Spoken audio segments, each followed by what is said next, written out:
in the matter of Carrington and Commissioners Majesty and Customs. Yes, good morning. I'm so sorry, I'm missing something very obvious. It's just left of you. It's just Miss Smith, it's just to your left on your desk by your lectern. So obvious I hadn't noticed. Like I'm that great. I'm very grateful to your ladyship. Good morning. Very welcome. Good morning. Good morning, my lords, my lady. I hope I can complete things within 30 minutes this morning. First, in relation to the notes, Yes. it's in production. There are a couple of matters that are just being checked, and it will be with the court as soon as it can. There are 3 matters I need to deal with this morning. Sorry, just may I say in relation to the note, and I don't want you to feel under any time pressure to produce it. And so please, I hope that those behind you will take whatever time they need. And whether, as obviously I'd like to have it as soon as possible, but don't cut any corners if you... My lord, that's incredibly helpful. If we could have today and get it to the court tomorrow, and then I can check it with my learned friend, that would be that's most helpful. completely acceptable. I'm very grateful. Thank you very much. 3 matters to deal with today. The first, briefly, is the Travo.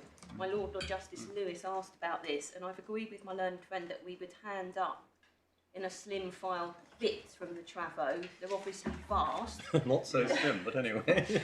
I'm going to just take the court to some places which answer one question and also address some other matters.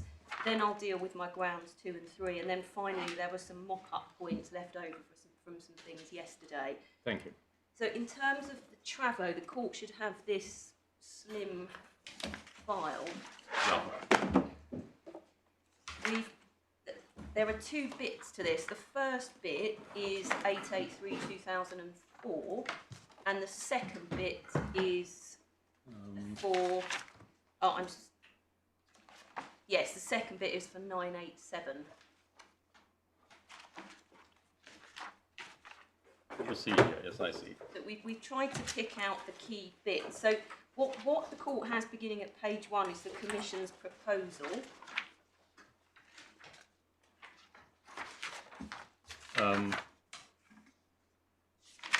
Oh, sorry, yes, I see. You're right under my nose, yes.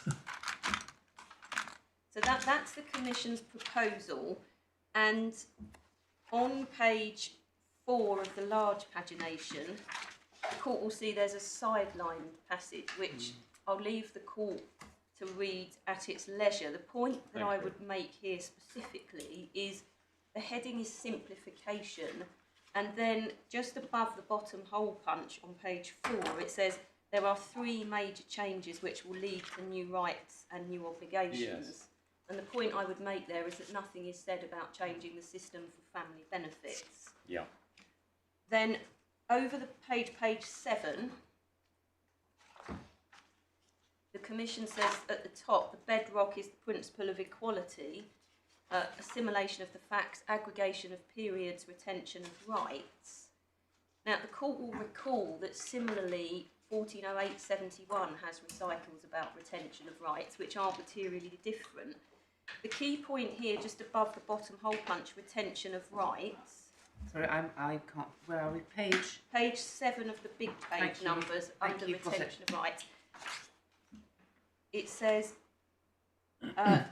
benefits can be paid to persons residing in the territory of any member state. It's sometimes also referred to as the right to export benefits, in that benefits are paid by the relevant member state independently of the residence of the person affiliated. So what that doesn't tell us really is what that means, and of course you have my submissions about that. It's not talking about a new right to keep benefits when the state of applicable law changes. And then at the bottom, page 8, Article 5, this article sets out the general principle of the retention of a right even when residing in another member state. Question, but for family benefits, subject to applicable legislation or not. And then, in response to a question from my Lord Justice Lewis about Article 11.2. Sorry, does it say anything interesting on Article 7? Well, I'm so sorry, I should have said it's Article 5 that becomes Article 7, and we'll see that in a moment. I'm sorry. I see, sorry. So Article 8 becomes Article 11, And that sideline passage on page 9, to answer a question from my Lord or Justice Lewis, says persons who have the right to a social security benefit by virtue of pursuit of a professional activity and who no longer pursue such activity are nevertheless considered to be pursuing it. This is to distinguish the temporarily inactive from those who are not active. So that's why those specific benefits are excluded. And then the court will see what became Article 7 on page 24, big pagination. 24. 24, yes. It's Article 5. So the wording's slightly different.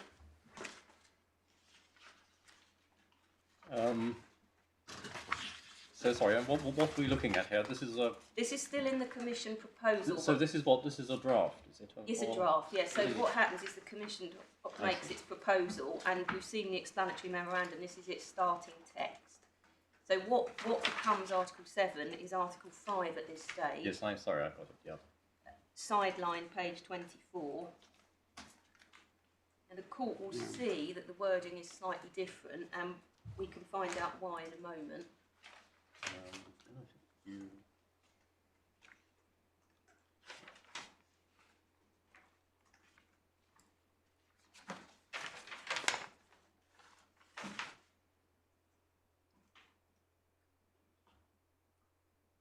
Yes. So that's the end of what I want to take the court to in the Commission proposal. Then at page 73, we have a report from the European Parliament.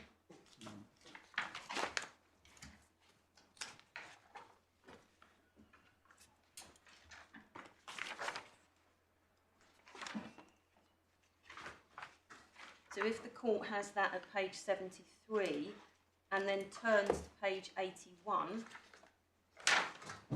so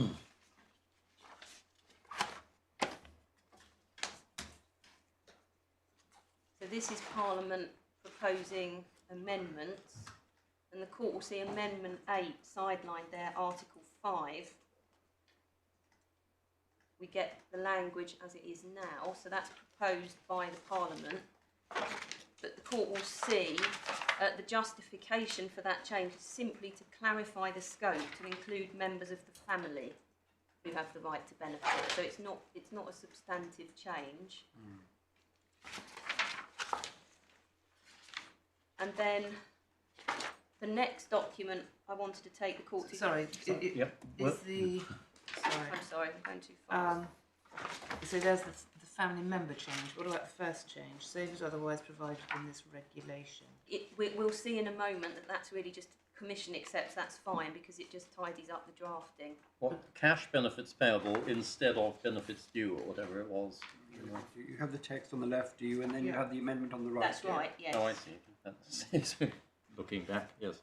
In fact, benefits payable fits welfare state legislation more because they are benefits that are payable in certain circumstances from time to time. Although a benefit due, I suppose, captures the same idea. Yes, it's. But it becomes payable rather than due. Certainly Yes. the reference to cash seems to make it clear we're looking at, well, benefits which are paid in money rather than in kind, or Yes, and that, because what the Commission says we'll see, and if the court turns to page 107, this is the Commission's amended proposal now.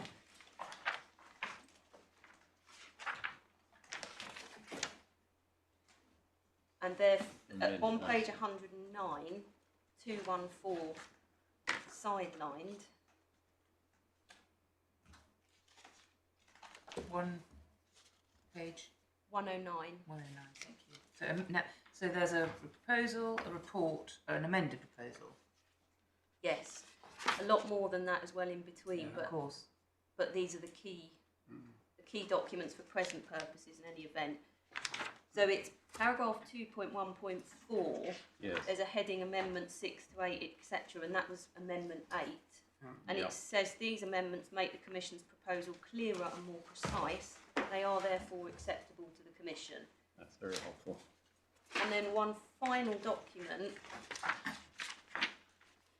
which begins at page 113, and this is the statement of the Council's reasons for its common position, and we haven't given the court the common position because it's simply the legislation.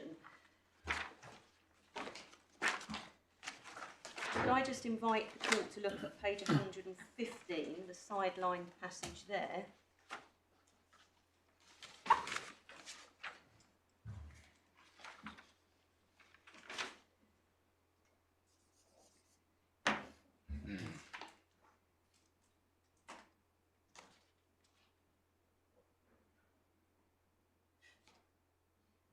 So, 2 points I take from that. The first, the reference to the broadening of the scope is about bringing more people within the scope.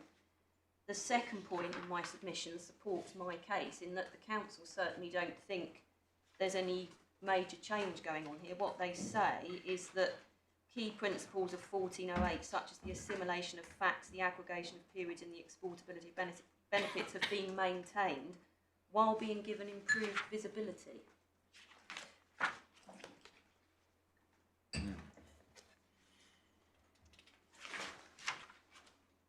And they also accept Amendment 8.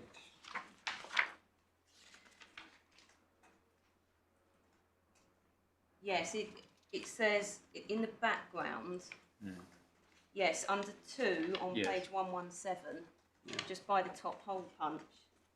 Council could accept in Yes. full That's numbers it. 3 to 11. Yeah. So that's 883. Council.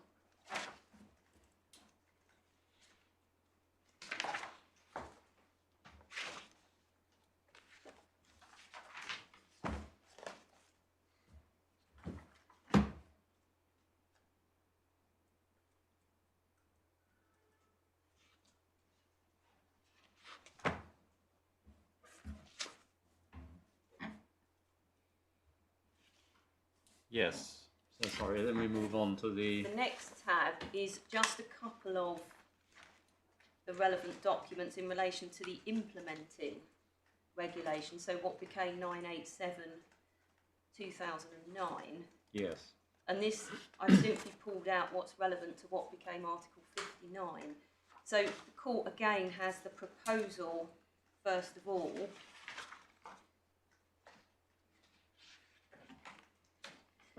and then could I invite the court to turn to page 39.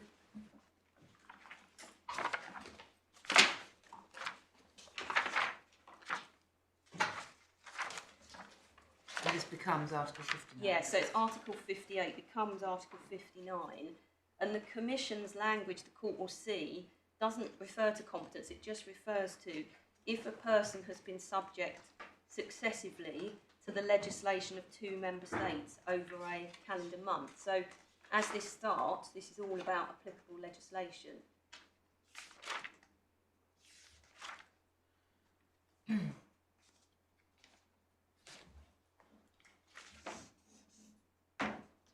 again, it presupposes, as does the final version, that the state whose legislation is no longer applicable just stops paying. So that's how it starts. And then there's only one other document to show the court here, and this is again the European Parliament report that begins at page 59.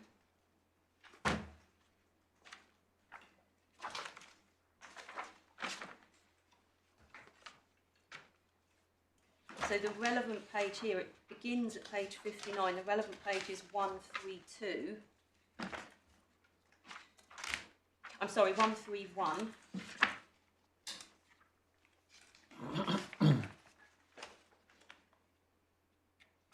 So Amendment 127 on page 131 changes the title.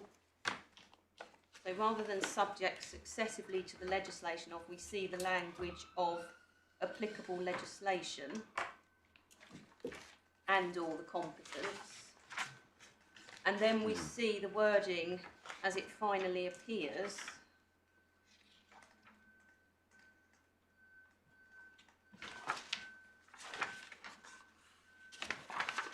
Well, it may not be precisely, but it certainly deals with the substance of it. And the court will note, unlike other amendments, there's no justification advanced. which in my submission means it was simply intended to be clarificatory. And of course, HMRC's position, as I've said, is that this is about applicable legislation. So where the applicable legislation changes, the competence will change as well. So applicable legislation and competence, but competence could change on its own without applicable legislation changing. For example, if somebody is a pensioner and they start working in their new state, competence will change there, but applicable law won't. So in my submission, there's two alternatives: either applicable legislation and competence, which is clearly what was intended by the Commission's first draft, or competence alone. So that's... Sorry, just a moment. This example of a pensioner starting work in a new state, you say that's an example of a change of competence. but not applicable law. Let me just get that done. Thank you. And is that because, well, why is it that the, that's an example of competence changing, because... It's to do with horrendously complicated provisions about pensioners and entitlement and applicable legislation. Sorry, pensioners and applicable legislation and competence. Because they'll have their pension under the rules of the first state, Yes, and in that... effect preserved, Yes, and and that's... then they'll start building up new pension rights in the new pension state. And is the competent institution just the one that pays out both and gets a reimbursement from the state that's responsible for part? Is that how it works? There are two discrete situations. So there's a situation where somebody's building up pension rights, and then there are quite specific rules about how it's all worked out, what they get at the end. And there's a separate situation where somebody's a pensioner already, and that's the situation I'm referring to. Oh, okay. Yeah. So in those circumstances, there are special rules that the state paying the pension is competent for particular benefits. But if then the pensioner starts working in another state, competence switches to the new state, but not applicable legislation. How to get there, I would probably require a long note, but certainly that's an example of where competence can change. So competence to do what then? What are they paying? Or the pension? The bit in the state where the person's last? What does competence mean in this context? So in situation one, competence is referred to the pension itself. So several states can be competent to pay one person's pension. Yeah. In the second example, I'm using competence to mean other benefits apart from the pension. Right, so the pension is state one, but the other benefits would be state two. So there'd be a situation where different applicable legislation in different states are competent for different things. So the actual competence for the pension could be several states, but Reflecting different periods of work in different Reflecting, states, yes, and accrued reflecting rights at different each, periods of work, but stage, yes. it's the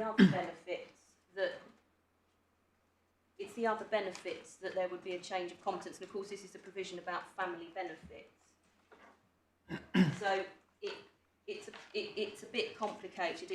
It's to do with a pensioner. It will be that the UK, rather than being competent Yes. by priority right, would be paying a supplement. But it's just an example. I mean, perhaps the simpler example as well is where you've got two states competing under Article 68, and then there's a change of priority. That could be a change of competence without a change of applicable legislation. And the fact is, I mean, these concepts are inherently, or at least the possible situations that have to be catered for, are inherently very Yes. manifold, and it's just not very going to be no easy answers. But the basic point is, competence is looking at the body which is charged with the payment of the benefit from time to time, is that right? Precisely, yes. And sometimes applicable legislation and competence coincide, and Sometimes they don't. do not. But our position is here, where applicable legislation changes, competence changes, hence the and. So if I'm just to try and keep these headline points clear, so competence on the whole, one should be thinking in terms of looking at the body which is actually liable to pay a particular benefit at a particular time. Yes, it helps to see it in that way. Put simply, is it which office in which state the person goes to get the money from? Yeah. Yes. Well, not necessarily, because they can go to the state of residence. Who's paying the bill, actually? And then they will bring up the other one. Yes, exactly. So sometimes there are arrangements where a person can go to the office in their own state, and that state sorts everything out, but Right. that state's not actually paying the bill. Right, but competence is designed to cater, as my lord says, for the institution physically making the arrangements for payment. No. Well, what is competence? It's the then? state that's footing the bill, the state responsible for funding the benefit, for So paying for the competence is the benefit. state responsible for funding the For benefit. in paying the question. benefit, yes. So although another state might do the administration, it's the state that's actually paying a particular benefit. So if we take Mrs. Tolley as an example, the Spanish authorities might have had some bits and pieces to do administration-wise, but in terms of competence, it's the UK that was competent because it was paying the benefit. It's, yes, I mean, it's not a very obvious primary meaning of the word competent, which is perhaps why it's a bit confusing. No, which brings me back to the very first headline point I made yesterday. It's also very difficult to see how competence can actually be separated in that sense from applicable legislation, because the state is responsible for paying the benefit, because its applicable legislation is the relevant one, and that legislation says this person gets that benefit. So competence is almost the consequence of applicable legislation in the words that you've used. Yes, in the first instance, and then they can be split if the person moves. So in Tolley, Spanish legislation potentially became applicable to her. The court didn't decide the point, but the UK remains competent for the sickness benefit. To take a simpler example, somebody moves and is working in Germany, having worked in the UK for many years. They move to Germany as a retiree. German legislation becomes applicable to them, but the UK is competent for their pension, and pensions is really the easiest way of understanding it. Yes, and if that ties in with the example you gave us 5 minutes ago about a pensioner with a pension in payment who starts working in a new state. Yes. Presumably, I mean, there's nothing to stop a pensioner actually embarking upon some new pensionable employment. And if they don't... And if they do, then you have a situation where you have a competent state paying the pension that's been accrued in the past and a new one building up in the state of residence. Yes, that's right. And if, I mean, to take a simpler example, if once I qualify for a pension, I stop working altogether, but I decide I would like to retire to Spain, because I am residing in Spain, Spanish legislation will become applicable to me, but the UK will be competent for payment of my pension. Yeah. And in fact, the Spanish legislation won't apply to that pension because you haven't ever used that Spanish legislation to acquire a pension. Exactly. Gosh. So, It's sort of beginning to make sense. Thank you. yes, it's complicated. So I'm sorry that took a little longer No, than no. expected, but Well, that was very useful, I think. So I'll be that now. extends your half hour a bit. Well, so be it. I'll be as quick as I can on grounds 2 and 3. The area of dispute is fairly narrow, so could I just begin with what Judge Jacobs decided at paragraph 9? So that's in the core bundle at page 38.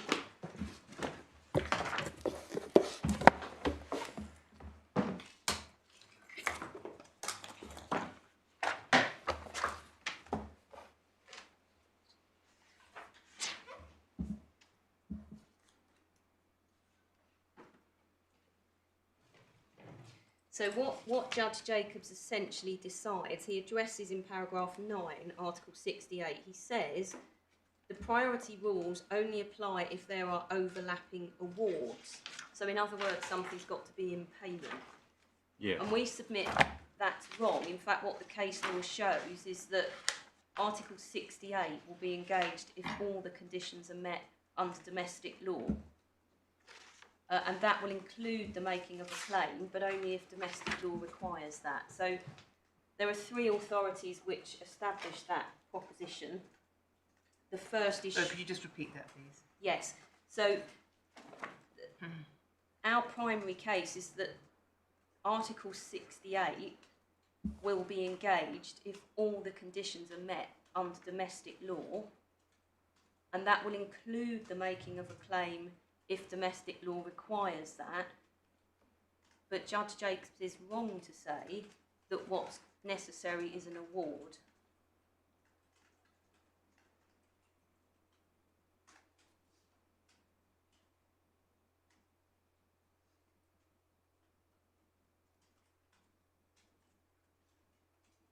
So entitlement is enough, is that really the point?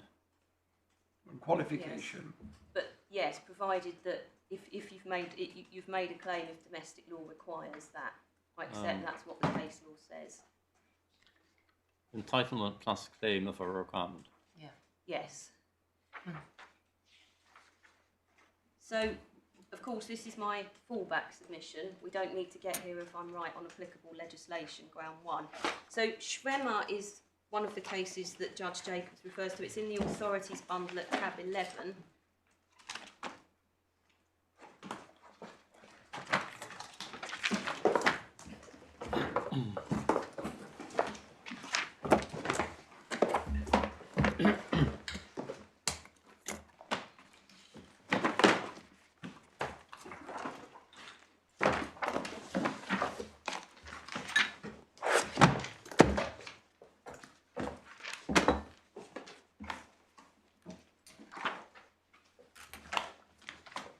So this is a case where the wife lived in Germany with her 2 children. She was divorced from her husband who worked in Switzerland. So the Advocate General's opinion at page 521, the court will see that the husband deliberately didn't claim benefit in Switzerland.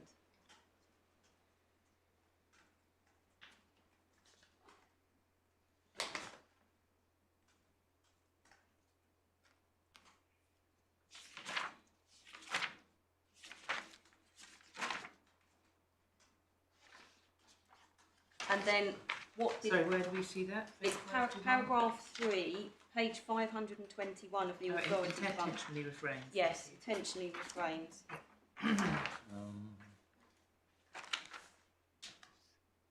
Post-divorce situation where the father intentionally refrains.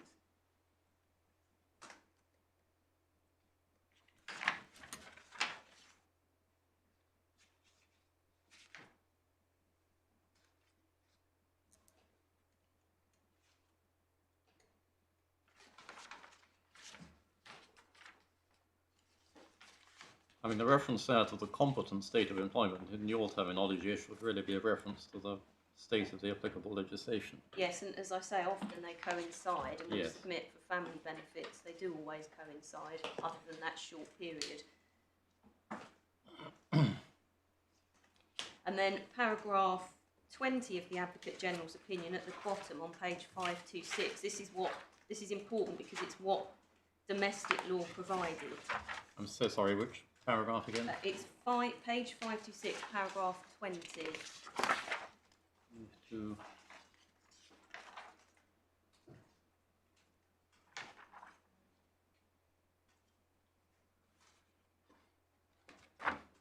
So at the bottom of that paragraph, a few lines from the bottom, it says, in the case before it, no family benefits are due from the country of employment. In Switzerland, family benefits can be granted only if they are applied for, and the father of the children, despite being entitled, has made no such application. So that's the material provision of domestic law. So claim required. Claim required under domestic law, yes. And then at paragraph 33, and these paragraphs are difficult to see, but it's page 529, the bottom paragraph on the left. oh yes, yeah. So this is the Commission's argument, and again I take the court to this to show that the row in this case was about a failure to satisfy the legislation as opposed to a failure to have an award in payment. So about halfway down that paragraph, the Commission's argument is there. If allowances are not payable in the member state concerned because of failure to satisfy all the conditions laid down in the legislation of that member state,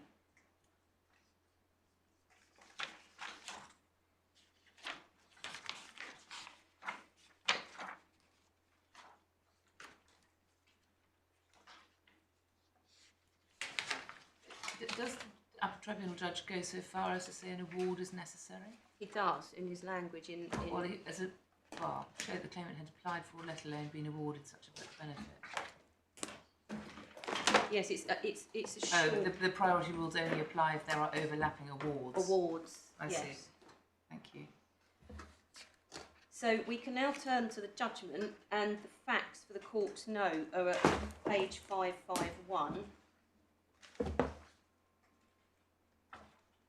And essentially what Germany is doing is chopping down the amount that it pays because it says Switzerland has primary competence.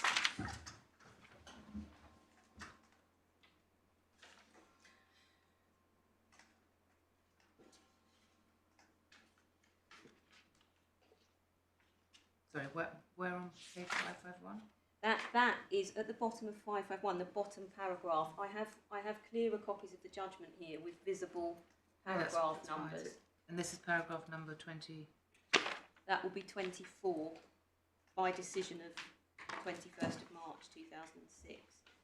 So paragraph 21 begins at the top of page 551. That's the one starting according to the order. Exactly. So these are basically the facts.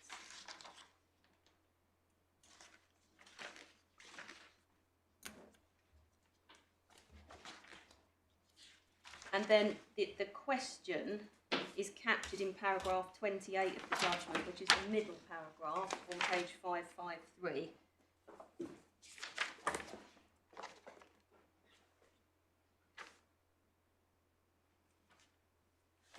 What I will say is that this case concerns the old rules about overlapping in 1408, and they are incredibly complicated, and certainly from my perspective the court doesn't need to worry about the substance of what they say. That's not why I'm taking the court to this case, but if the court comes to read this judgment and wonders what it's about, that's essentially what it's doing. It's considering these very detailed and complicated overlapping rules in the old regulation. So at paragraphs 34 to 35, the court asks itself, is the wife within the scope of the regulation? And it says, well, she probably is at paragraph 34, but it doesn't matter if she isn't at paragraph 35. Sorry, I can't read these numbers on the left. No, so I'm so sorry. It's the middle and it's the are we on page 555? yes, so 555, it's the third paragraph down and the final paragraph. And sorry, what should they be numbered? What are they numbered? There should be numbered 34 and 35. Thank you. Those two at the bottom. Yeah. So finally we can turn to what this case actually says, and it's paragraphs 51, which is visible on page 560, following the sidelining down, page 561, and those are paragraphs 51 to 55. Could I just invite the court to read those passages? Yes.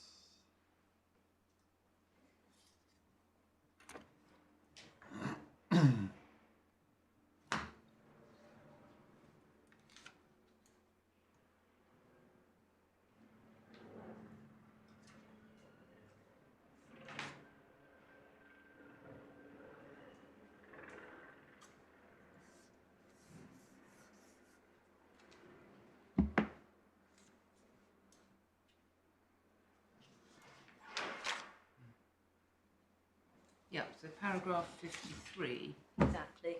is the bit. Yes. So you have to fulfil all domestic conditions required to exercise the right. But you say what it doesn't say is you need to actually be, your application to have been granted. To have a payment, yes.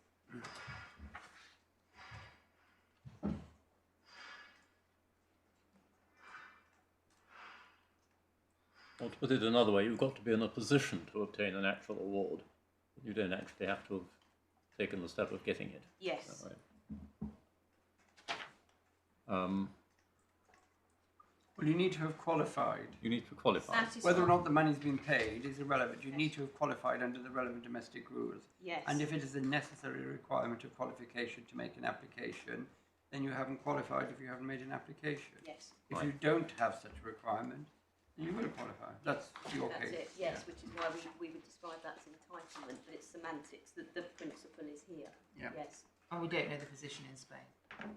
No, and that's why, as I submitted earlier, We do it this in round principle. is about principle, and what we submit is, to the extent that a claim needs to be made in Spain, it would be done if Article 68 is now engaged in where there's a change of applicable law, in contrast to 1408, then what will happen, assuming that I'm wrong in ground 1 and right in ground 2, is that HMRC would then follow the procedure in the implementing regulation, Article 60, get in touch with the other state, send a notification, and HMRC's position would be, well, that would constitute a claim in effect, but that's an argument for another day. The problem with that is we're being asked, if you were to look at ground 2 alone, we're being asked to rule hypothetically that if there is a system in Spain and if somebody met it and if payments were due, then we could use that article. And it seems incredibly unsatisfactory to proceed on such a hypothetical basis. And there are lots and lots of cases saying, don't do that. But it seems to me that your ground 2 arises in one of two ways. The fact that there is a prospect in some cases of there being that kind of need to accommodate overlapping payments is a factor, you say, why your approach on ground 1 and the applicability of the legislation is key. So are you saying it's two things? It's a factor, it's one feature which reinforces your arguments under ground 1, and if it's not enough for ground 1, there would, in a particular case, still be ground 2, the need to have the need to have accounting arrangements for overlapping payments. Because if it's the latter only, as I say, I see problems. No, it's both in a sense. So my first point, and the reason that I've shown the court all of the arrangements, is that there's a marked absence in the implementing regulation and the main regulation to cater for a clash if Article 7 applies as Judge Jacobs says it does, and to the extent that points can be taken against me on the applicability of Article 68, that rather bolsters my case on ground 1. Yeah. And I'd also make the point, precisely as I think my Lord is saying, that given that with these arrangements there can be an element of choice if the domestic legislation requires the making of an application, that we submit is unsatisfactory in the light of the previous case law and the matters I submitted yesterday. So yes, it bolsters my case on ground 1, but essentially my grounds 2 and 3 are this. If we are wrong, and Article 7 really has changed the way that everybody understood family benefits to work, then there must be something which is there to sort out the problems which would inevitably arise about who has to pay. And the best way we think of doing that is Article 68. But that really would be us speculating. No, the ground of appeal is that Judge Jacobs is wrong. To the extent that that is the position, that Judge Jacobs is wrong in saying there has to be an award. And you don't have appeals against reasons, you have appeals against decisions. And we don't mark homework and say, oh, that sentence wasn't very good. And we just don't know what the position in Spain is. In fact, on ground 1, it wouldn't matter if there's no child benefit system in Spain at all. But on ground 2, it's not, this sentence is wrong.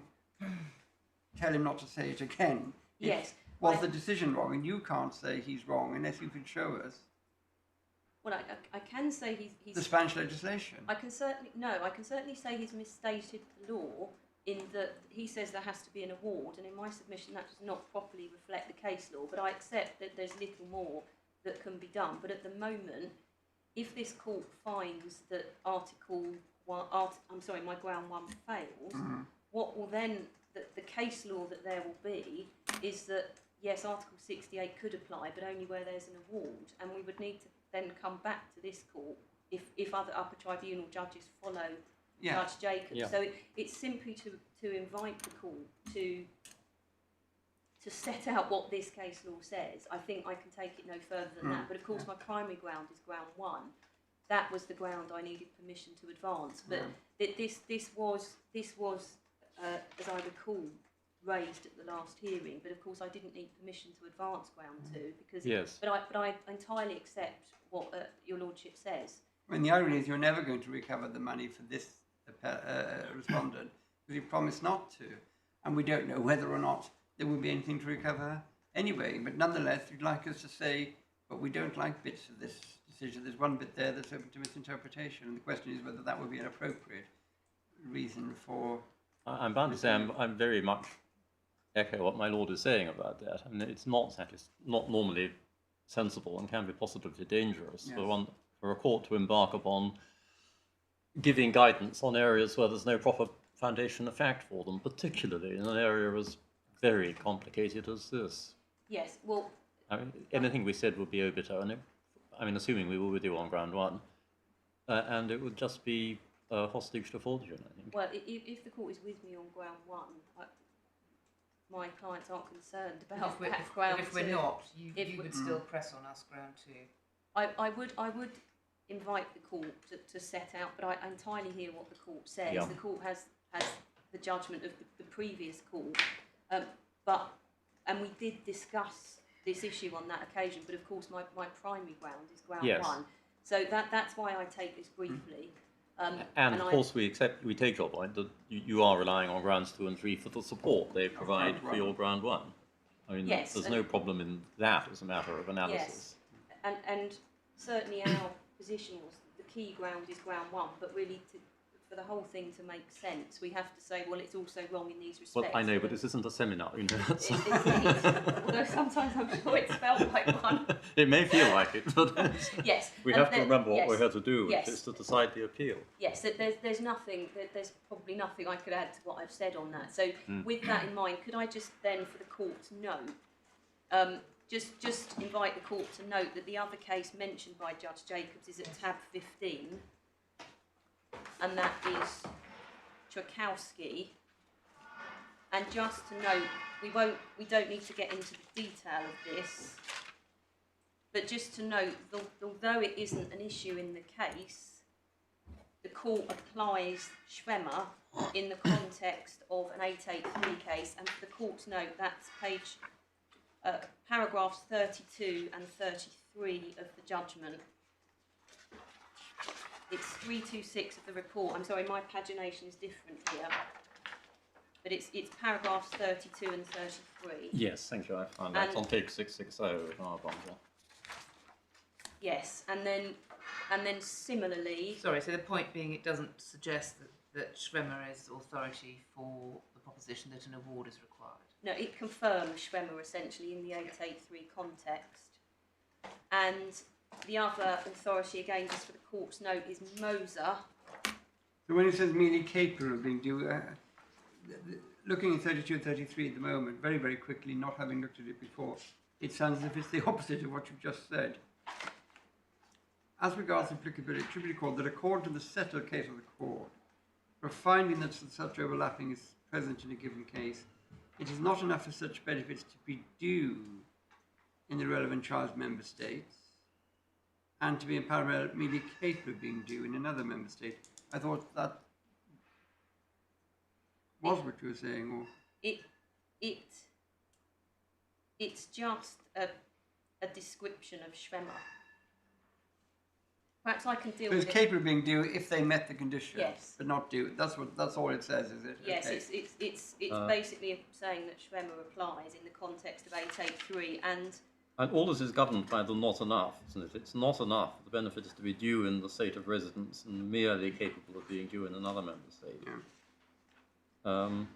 In other words, you've got to be more than merely capable of being due. See Schwemmer. You've got to satisfy all the conditions, including making an application if that's a requirement. yes.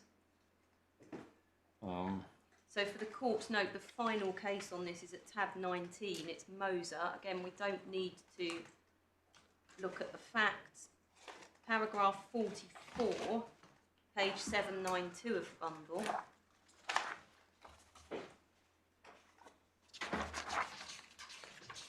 Perhaps better expressed in this judgment. Paragraph 44.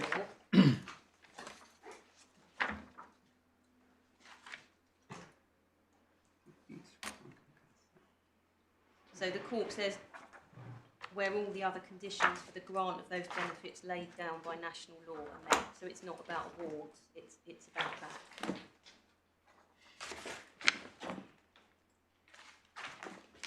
So that's ground two, And it refers to paragraph 39 at Trukowski, which you didn't take us to, but may again express things better. Page 661.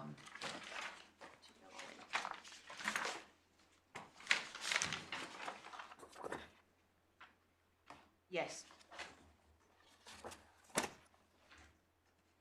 Before the other, yeah, they're also met.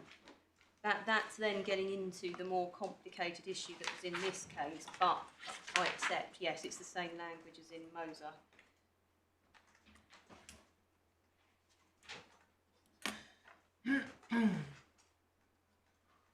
So that's ground two. I've heard what the court says.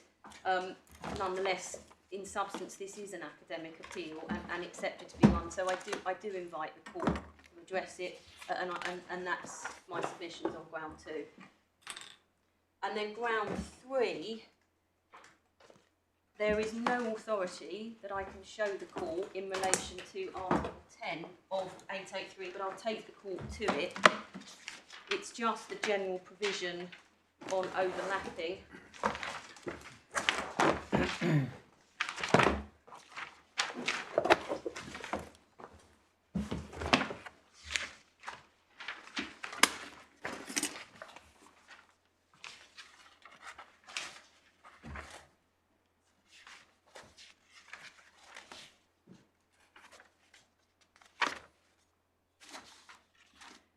We were given specific permission to advance this ground because it wasn't argued below, but I accept that the court doesn't have the benefit of anything from Judge Jacobs on this, and on the facts of this case, it is academic. I say no more than my submissions on this are in the skeleton at paragraph 76 and in the reply at paragraph 33, and really HMRC's position is, well, we're right on ground one. If we're not, then it's sorted out by Article 68. And if we're wrong about that, then there has to be something to sort it out, so it must be Article 10.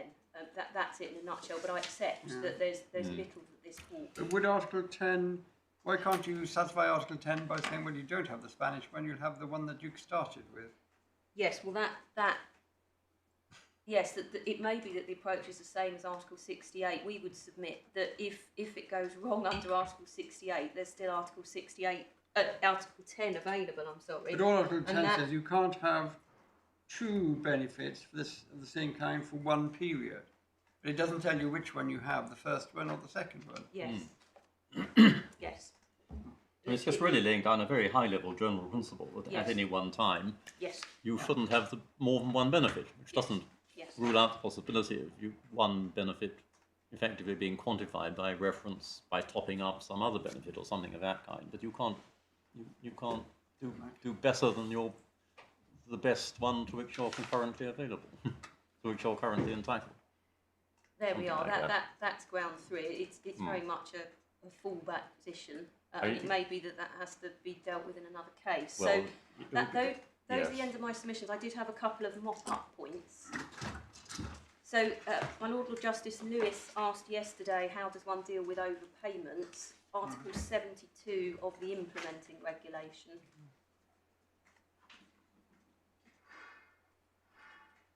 $72, is that? 72, yes, So- as in 72. Yes.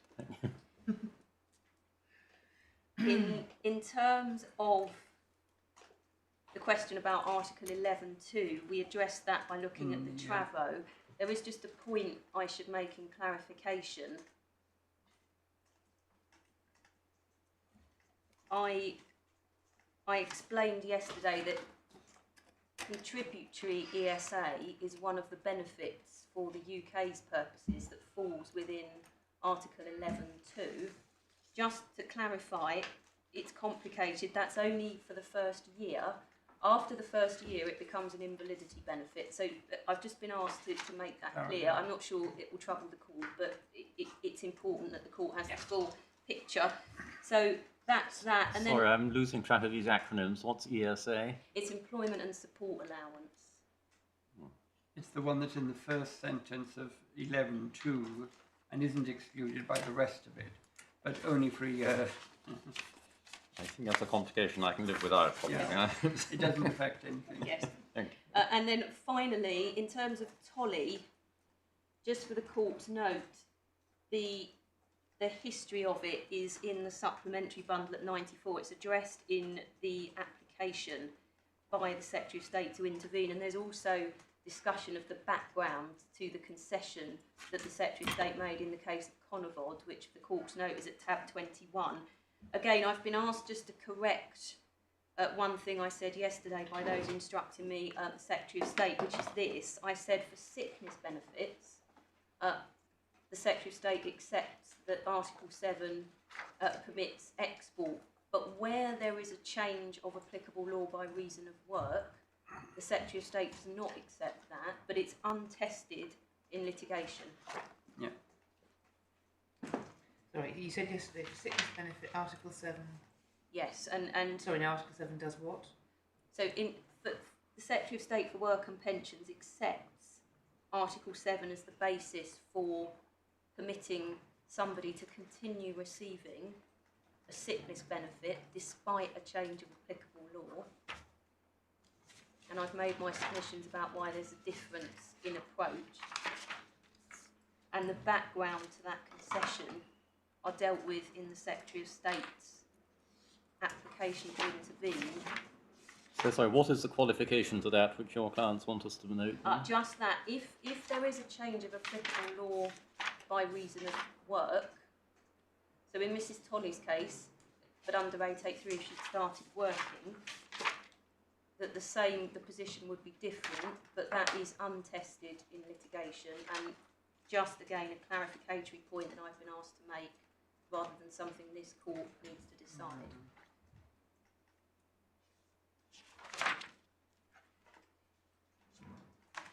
Turn my back for a moment.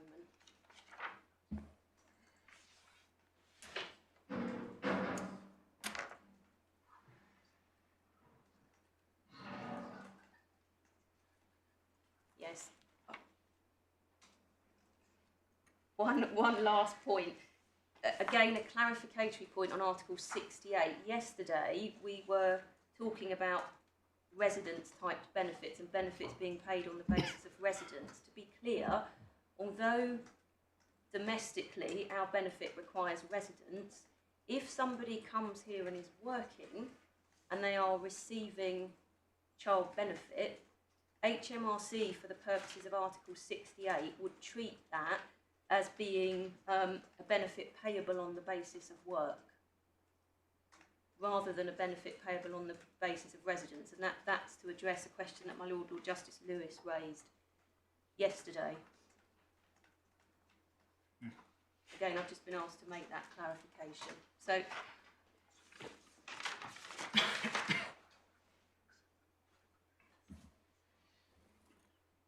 So finally, those are my submissions. Well, thank you very much indeed, Ms. Smith. Let me just check. No, well, that's been very helpful. Very grateful to you very much.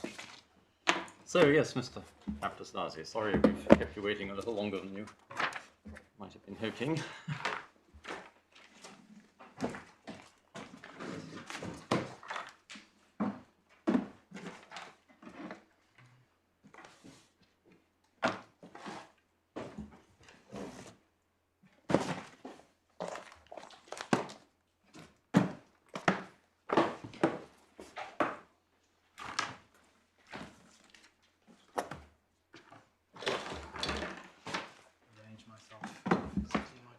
Yes, please take your time.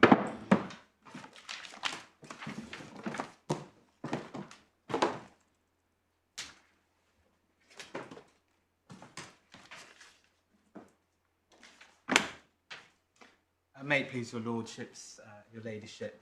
On behalf of Miss Carrington, I do respectfully invite the court to dismiss the appeal. If I could just start by setting out my submissions in a nutshell. My main case is in 3 propositions. First, I say that the threshold concept in relation to family benefits and sickness benefits under Regulation 883 is not the state of applicable legislation, but the competent state. In the context in which we are considering, that is to say Regulation 883, the function of Article 11 and applicable legislation is simply as a mechanism for identifying the competent state. So Article 11 is a method of identifying the competent state. As I will show. Sorry, just a moment. Let me. So applicable legislation is just a method of identifying the competent state. For our purposes. Yes. I've written down rightly or wrongly, you say the function of Article 11 is simply a mechanism for identifying the competent state. For our purposes. Secondly, when we work through the provisions of Regulation 883, I say the conclusion that is arrived at is that the only competent state for present purposes is the United Kingdom, and in relation to Miss Carrington's child benefit. I will make good that proposition by taking the court through Regulation 883, and my submission will be that that is what must have been meant by the upper tribunal judge in paragraph 10 of his decision.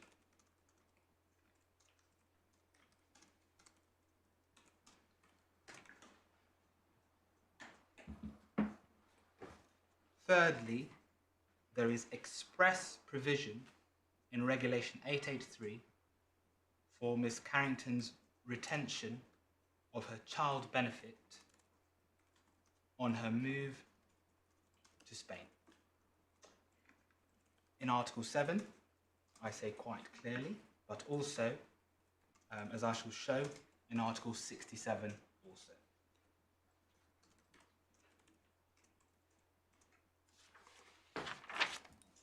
And therefore, there is no conflict of law, and there is an express right for Miss Carrington to receive child benefit. And if I'm right, if I make good those three propositions, and the appellant's central proposition that a change of applicable legislation has provided a legal basis for the UK to suspend the payment and seek recovery, necessarily fails. That's my main argument.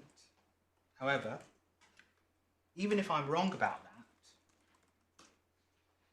and Spain is also the competent state in relation to a claim for benefit that has not been made and that is not going to be made, it appears, then the position is that the effect of Article 7 is that Miss Carrington's right to child benefit is protected unless and until she at least makes an application for benefit in Spain. It is only at that point that any other provision bites that might have a contrary effect. And here the relevant provision would be Article 68. Article 10, to which ground 3 relates, adds nothing to the case on ground 1 and 2.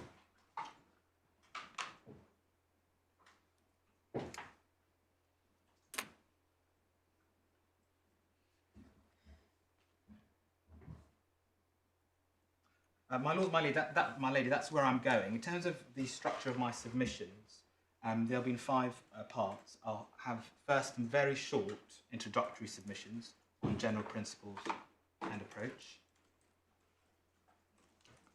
Secondly, I will look at TOLI and sickness benefits. So we can start with the firm ground, so to speak, before moving on to family benefits in 883. Then third, I will look at Regulation 883 and how it applies in relation to family benefits.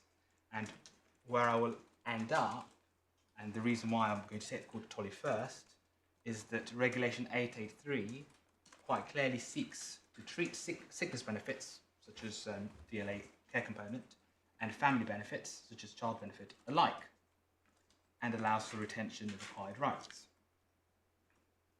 I'll also look more briefly than my learned friend, I think, at the case law, and that's because what I'm going to say is that my learned friend's submissions lean heavily on case law that does not deal with the retention of acquired rights, and so does not assist. So it relies on case law that doesn't deal with accrued rights. With acquired rights. Right. And you're going to tell us why this is an acquired right Indeed.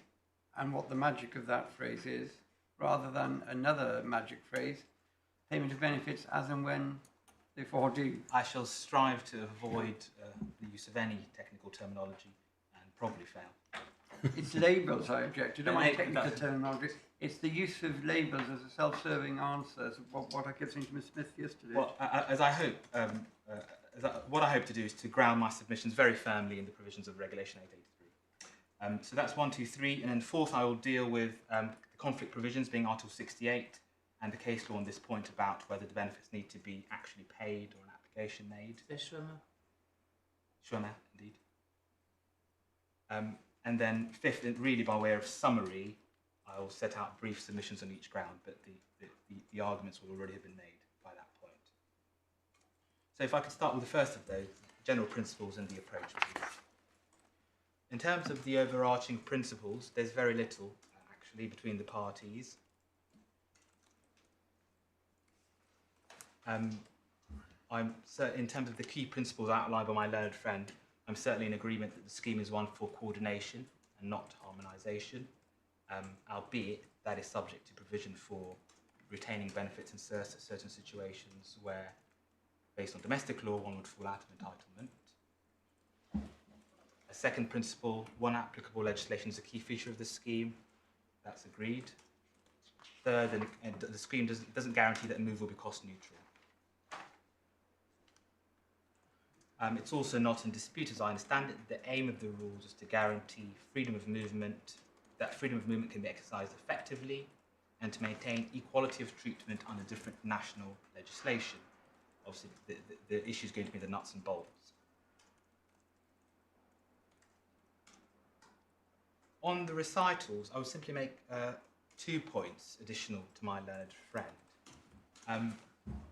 I don't accept, if that is what was being submitted, that the reference to the enhancement of the one applicable legislation rule, we don't need to turn it up, but that's in recital 18A on page 6. I don't accept that that was intended to come at the expense of rights to retain benefits, or that there is some opposition being suggested there. I'm going to show why that runs counter. Why At the expense of accrued rights. Of accrued rights, or the right to retain benefits.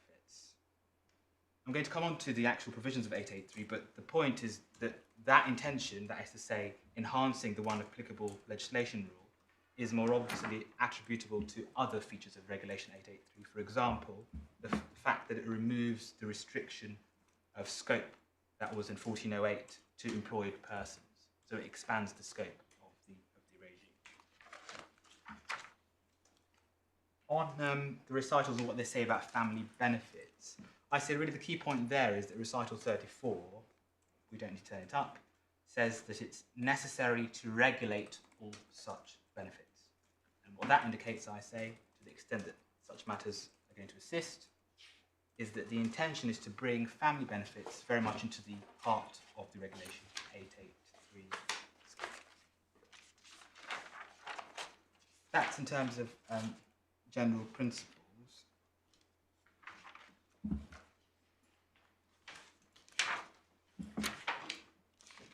Perhaps one further general point I'd make before I move on to Tolly and Regulation 883.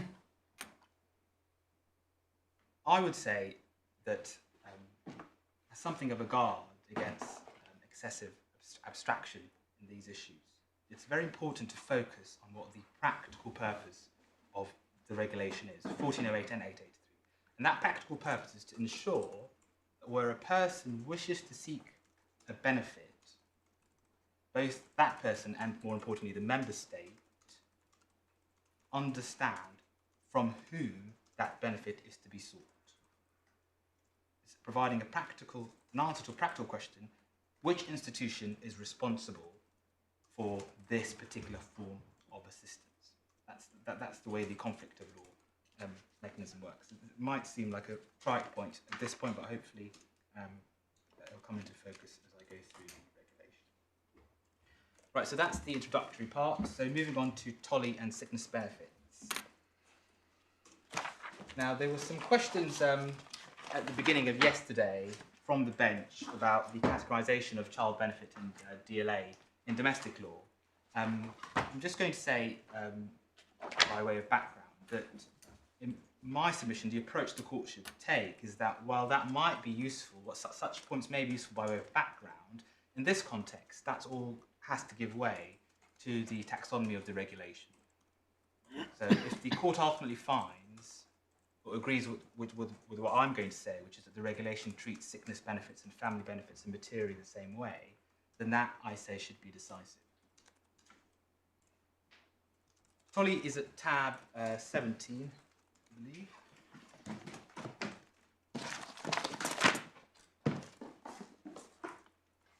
The parties bundle.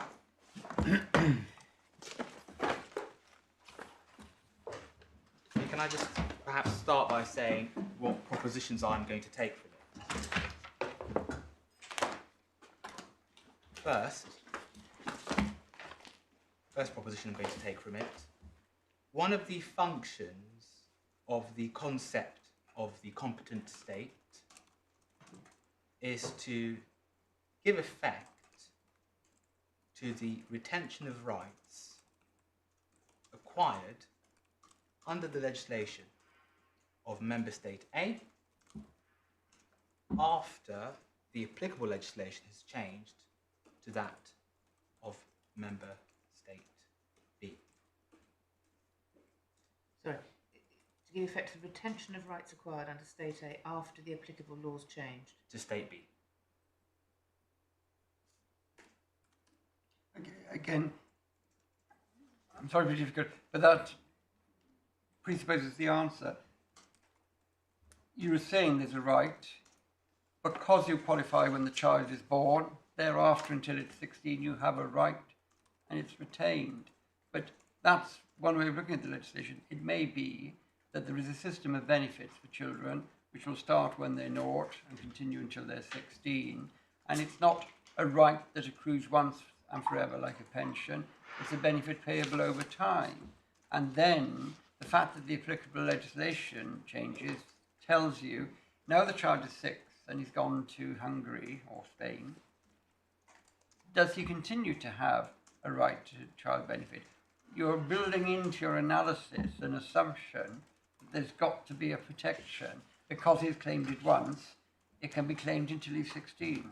My Lord, I will certainly go through that analysis component by component when I go through Regulation 883. Right. All I'm doing at the moment is trying to make good these propositions from TOLI in relation to sickness benefits, and I don't think they're controversial, but I will certainly be addressing that. So that was the first proposition. The second proposition that I'm going to take from TOLI is, if one takes out of account the limitations on the types of benefit and other procedural mechanisms, Articles 10(1) and 22 of Regulation 1408 have the same effect insofar as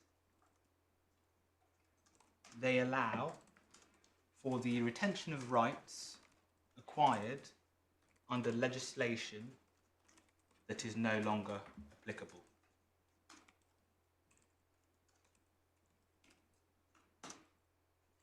I missed the first bit of that. If one you take out the differences. You take out the limitations on the types of benefits and the procedural mechanisms. What do you mean limitations on types of benefits? So Article 10(1) of 1408 excludes sickness benefit and family benefit, and Article 22 has authorisation requirements. Right. You can't take those out, can you? Because the whole system is based on the fact that Article 10 doesn't apply to certain things, and the whole thing about Article 22, it is only about sickness benefits and says you can't stop somebody going to another country unless that would be detrimental to their health. The reason why I'm making these points is because I'm going to say that articles in TOLI, Article 10, the position taken by the Advocate General is that were sickness benefits to fall within Article 10, then the conclusion would have been the same. So Article 22 and 10 have the same effect in that respect. And what I'm going to say is that Article 7 has that same effect, because it has materially the same words as Article 10. Okay. That's why I'm making these points about 1408. So with that in mind, can I ask the court to turn up to tab 17? The facts are familiar. Ms. Colley's awarded the care component of DLA, then moved to Spain, at which point the UK seeks to stop payment or justify stopping payment inter alia on the basis that Ms. Tolley is now subject to the legislation of Spain. So can I please ask the court to turn to page 722. 722. And might I ask the court, please, to read paragraphs 67 to 71 over the page. 67 to 71.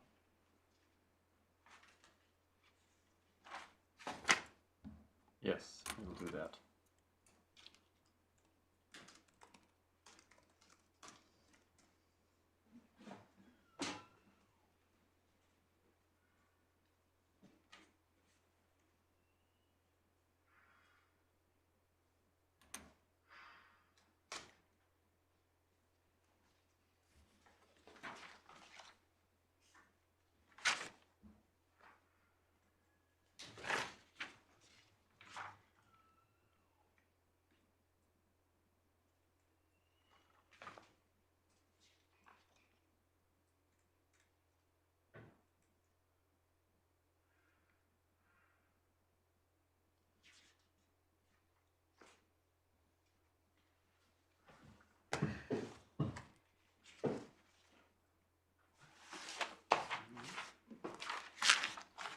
And the 2 points I emphasise in particular, paragraph 67, a number of provisions of 1408 seek to ensure rights acquired or in the process of being acquired are retained, even when, following the transfer of the worker's residence, the legislation applicable to him changes. In particular, Article 10. So that's the understood effect. And then at 69 over the page at 723.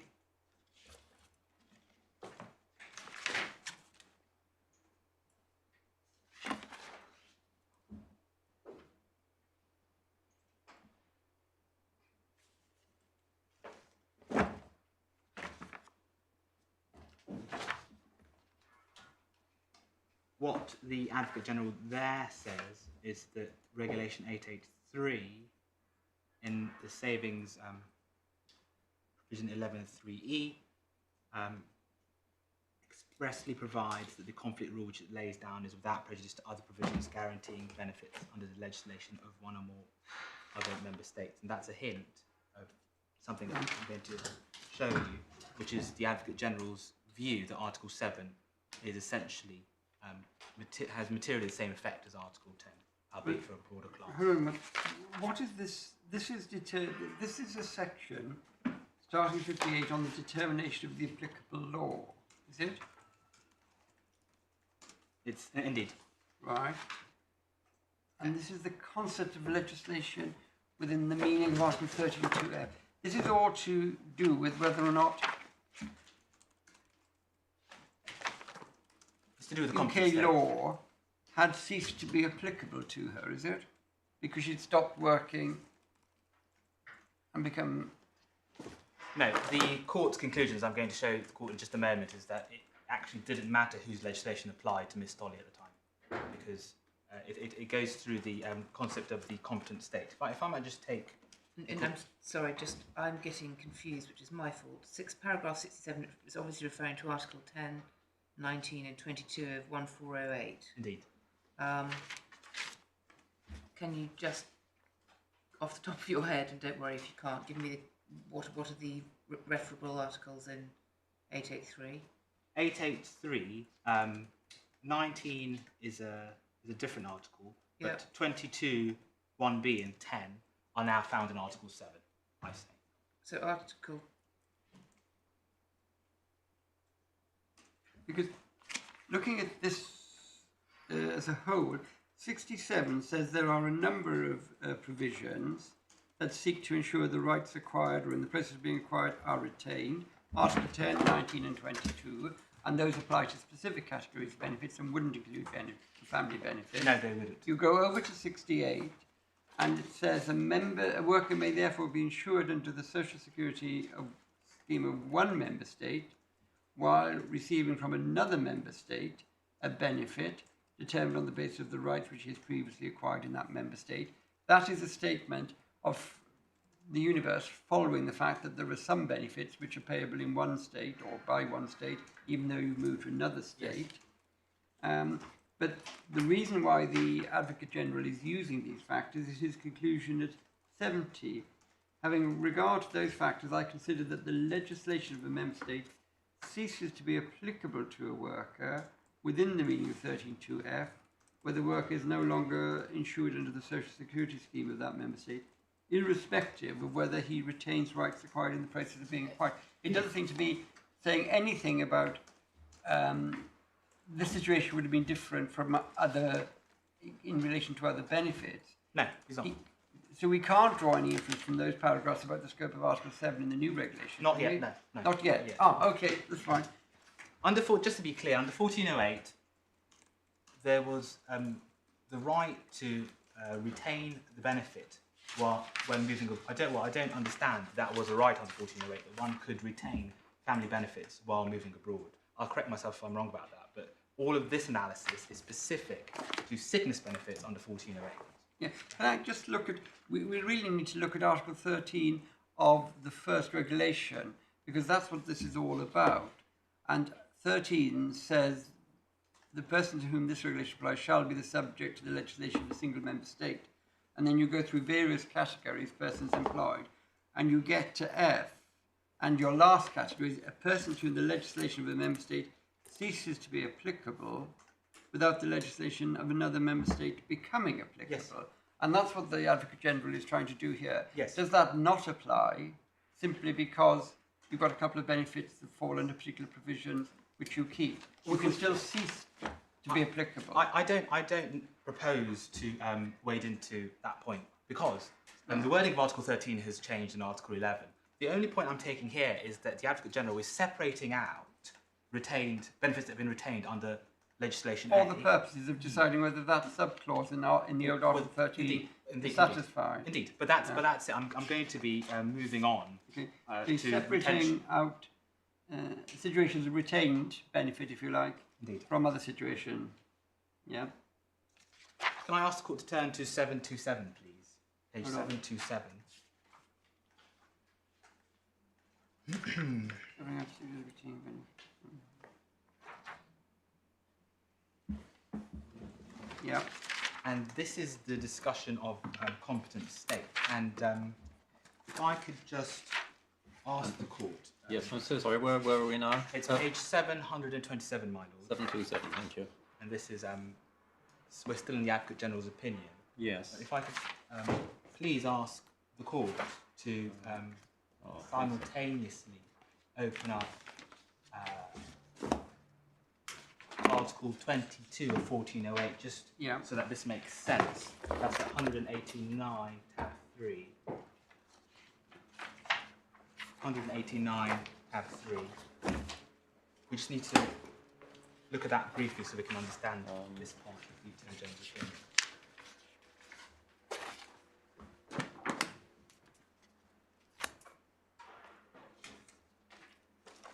So page 189, Article 22. The title, Stay Outside the Competent State. Return to or transfer of residence to another member state, that is, a state that's not a competent state, during sickness or maternity. So the situation is you qualify for sickness benefit, you're working in state A, you qualify for sickness benefit in state A, but you'd like to have medical treatment in state B, or that's where your family live, and you'd like to go back and live in state B. Yeah, well, yes. Well, I'm going to be just looking at cash benefits. So health, I think my lord gave the example of healthcare. But so sickness benefits is what I said. Sickness benefits. Yeah, because that's what this is about. Yes, but a cash sickness benefit. Yeah, so you can't work and you get sick pay, sickness benefits. Yes. but you qualify under state A because you're a worker in state A, but you'd like to go to another country for whatever reason, and keep your benefits from state A. If I just take the talk through the wording, I think it's self-explanatory from the wording. So the relevant strand is 1B. So a person, you have to be employed or self-employed to fall within scope of 1408, who has become entitled to benefits chargeable to the competent institution.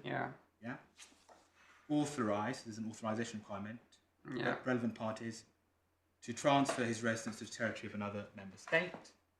So that's a starting point. And what right does it give you? That's in C2 in relation to cash benefits. You become entitled to cash benefits provided by the competent institution in accordance with the provisions of the legislation which it administers. So, if we go back, please, to Tolly 727 and what the Attorney General says, the Advocate General says about that. And could I please invite the court to read paragraphs 101 to 106.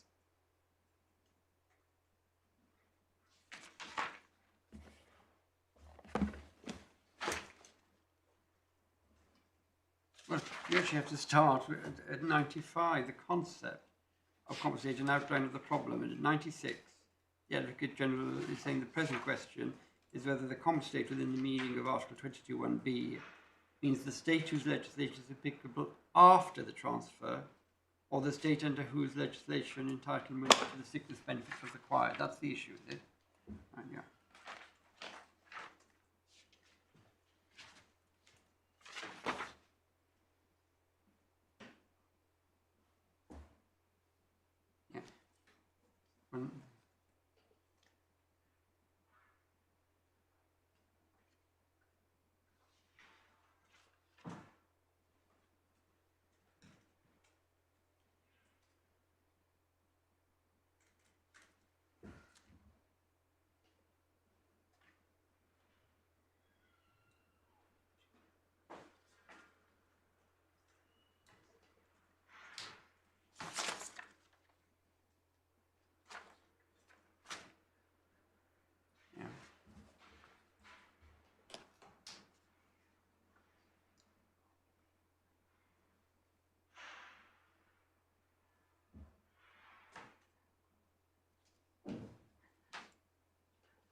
Yes.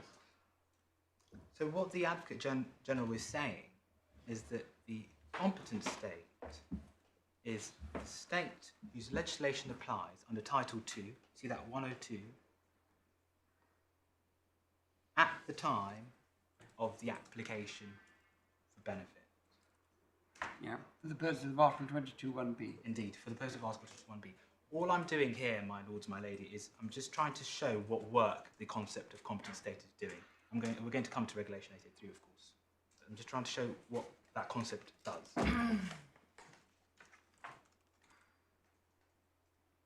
So it essentially provides for looking at the applicable legislation at a fixed point in time, being the time of the application, and then allows, subject to satisfaction of other criteria in Article 22, for that situation where a person retains a right acquired under the legislation of the UK, despite them having moved to Spain.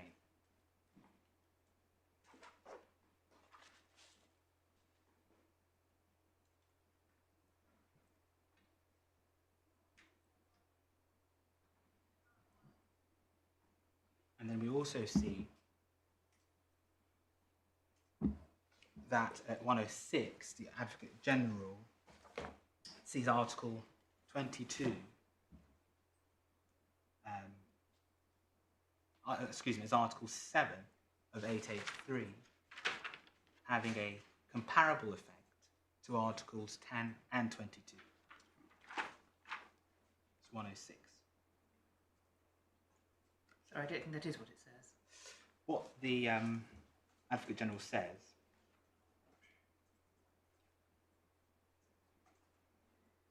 well, it suggests that, excuse me. It suggests that, excuse me. What do you say it suggests, please? Well, Regulation 883, if we look at the second sentence of 106, Yes. Regulation 883 does not contain a specific provision for maintaining sickness benefits comparable to Article 22. On the other hand, it contains in Article 7 a provision on the waiving of residence rules which covers all Social Security cash benefits and no longer those listed in Article 10 of 1408. And then a moment ago, I took the court to the Advocate General's analysis of Article 10. I can go back there if you like.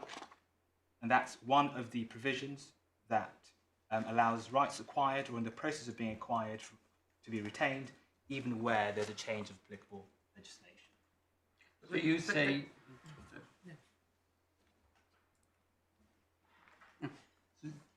So your reasoning is this: Article 22(1) provided for keeping the benefit that you got under the first state when you move.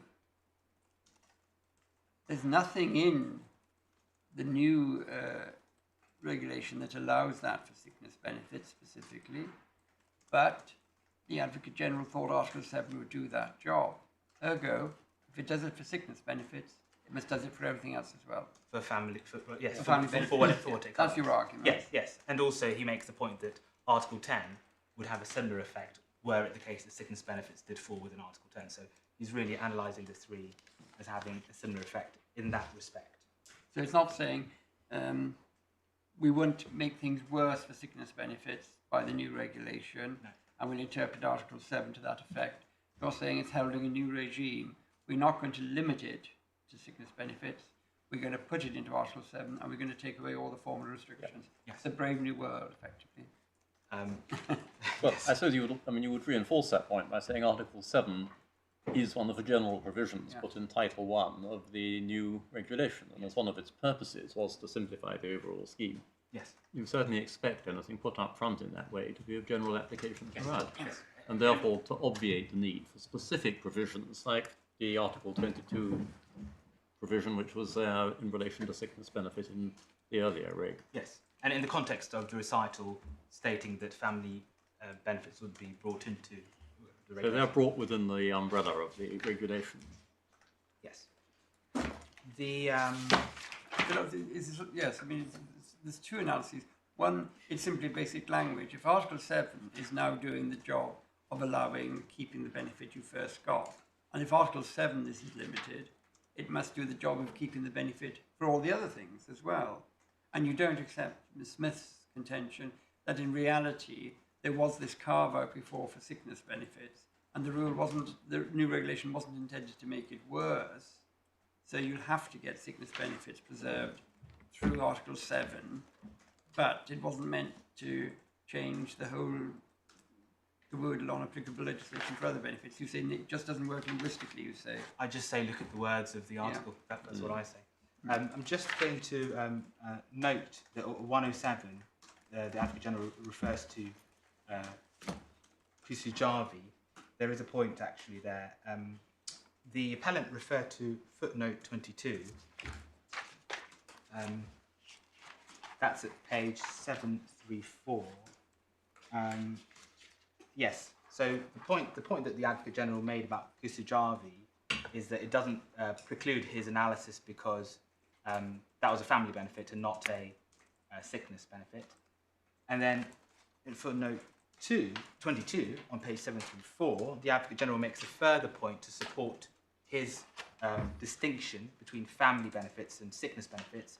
He says, well, Article 73 of 1408 does not refer to the competent state. I've just used the competent state to show how we can separate out a retained benefit or an acquired right, but that language is not in Article 73. 73 refers to the member state whose legislation the worker is subject. That's an important point I'm going to come back to. Sorry, and your point is?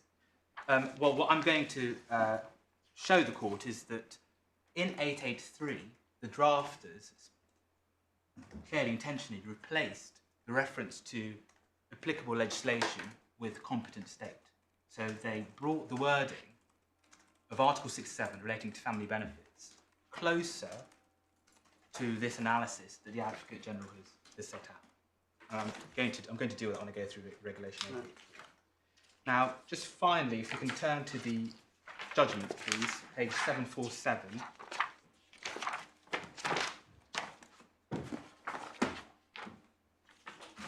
So that's page 747, and might I please invite the court to read paragraphs 81 to 84.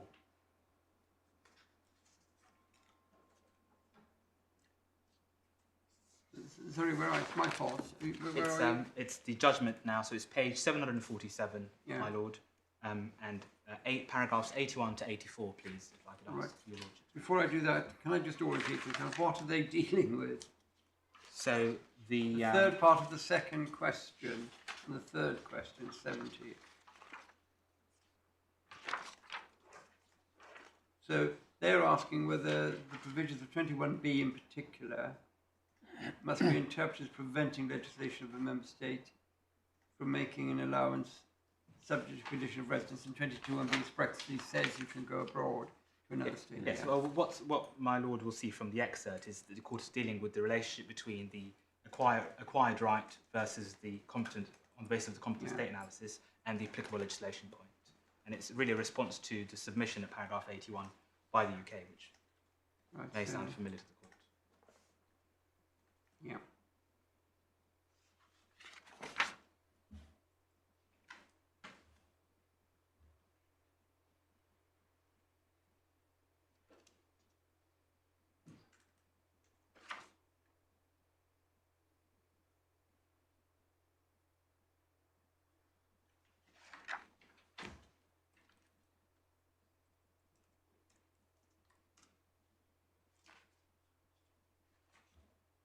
Yeah, you can't separate it out from 22 because the whole scheme of 22 is you qualified in one state for sickness benefits, but you wanted to go back to the state where you lived, or you wanted to go off and get medical care. And it's contrary to the words in the whole scheme of Article 22, which was a very specific subset of Social Security. I'm not going to be asking the court to transpose analysis in relation to Article 22. The point of this is simply to show the court the work that the concept of the competent state is doing. In that here, well, first of all, the court takes the approach of the Advocate General, and it defines a competent institution in the context of a benefit which requires an application with reference to the applicable legislation at the time the application was made. And at 84, it emphasises that under Article 22, the state that paid the benefit remains competent even where the applicable legislation changes. Now, I appreciate we're not dealing with Article 22 here, but the point I'm really trying to make is that the concept of the competent state allows for Article 22 to have that kind of effect. Yes, it also works in conjunction with the wording of Article 22, but it is it's an instrument for achieving that effect. So, by way of comparison, if I can ask the court to turn to 1408, please, tab 3, Article 73, so that's page 221. So, tab 3, page 221, please.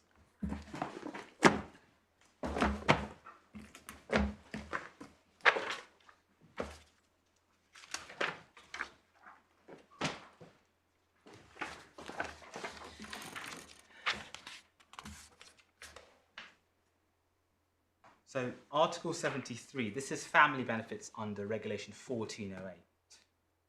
And we'll see there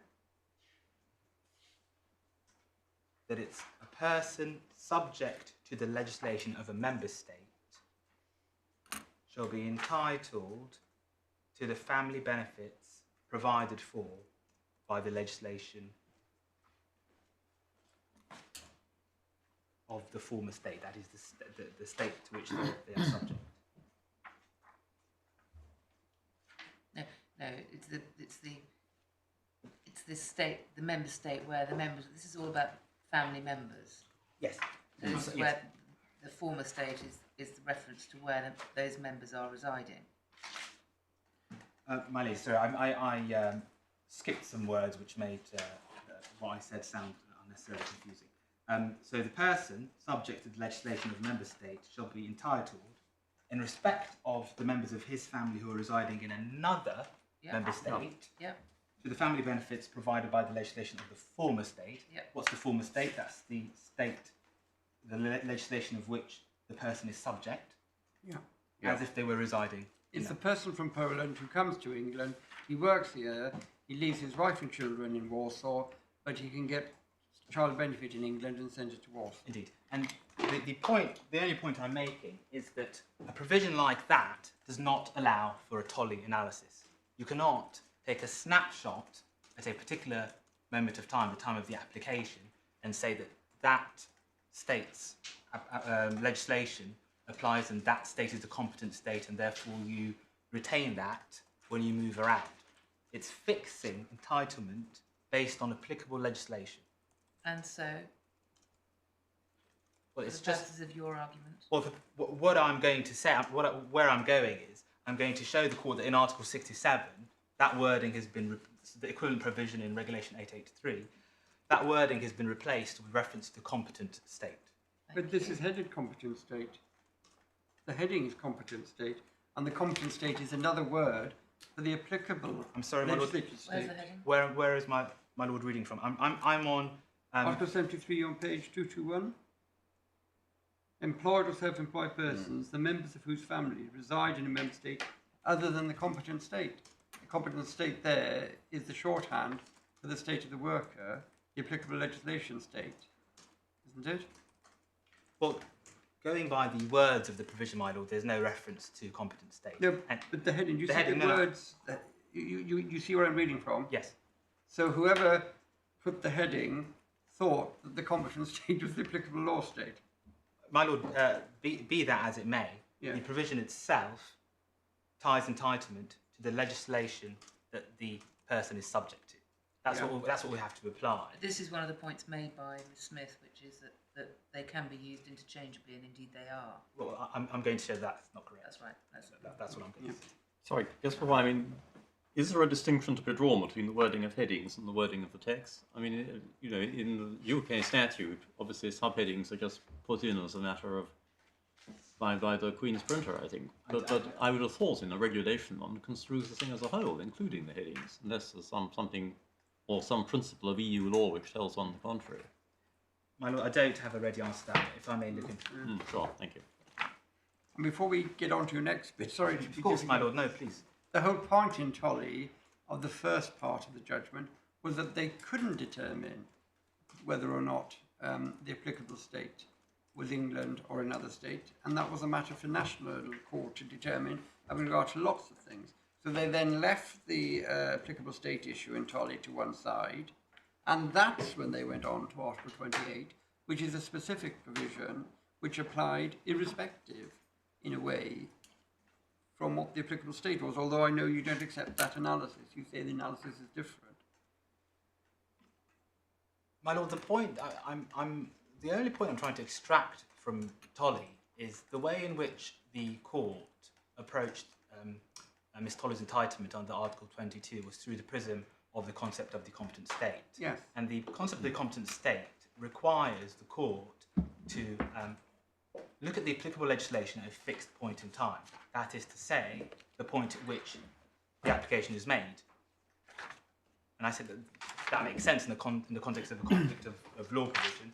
And I'm just going to really make submissions on how that works in Regulation 883. I'm going to say it works essentially in the same way, consistently with the analysis in Tolley. That's all I'm proposing to take from Tolley.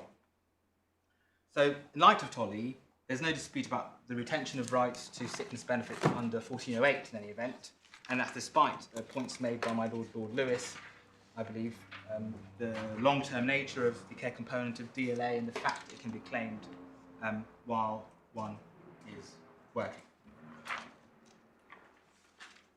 Right, if I can then move on to the third part of my submissions, so looking at Regulation 883. So I'm going to deal with this in turn in 3 parts. I'll start with Article 7 and how I say it should be interpreted. Then I'll look at Article 67, which is the provision that actually deals with entitlement to family benefits. And then I'll look at the case law. So starting with Article 7, page 16, tab 1.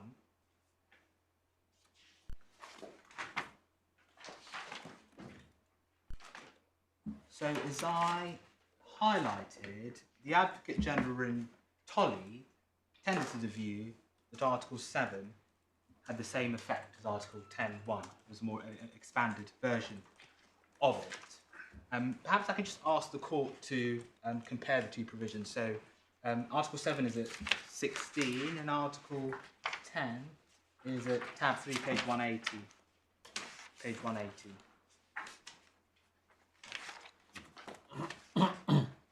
It's Article 7 and Article 10, paragraph 1.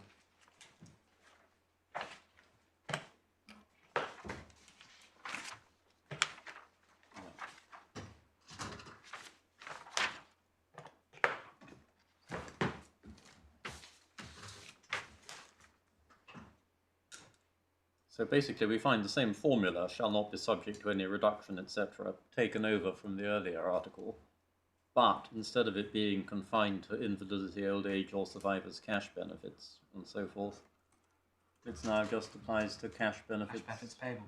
generally. Mm-hmm. Point, yeah.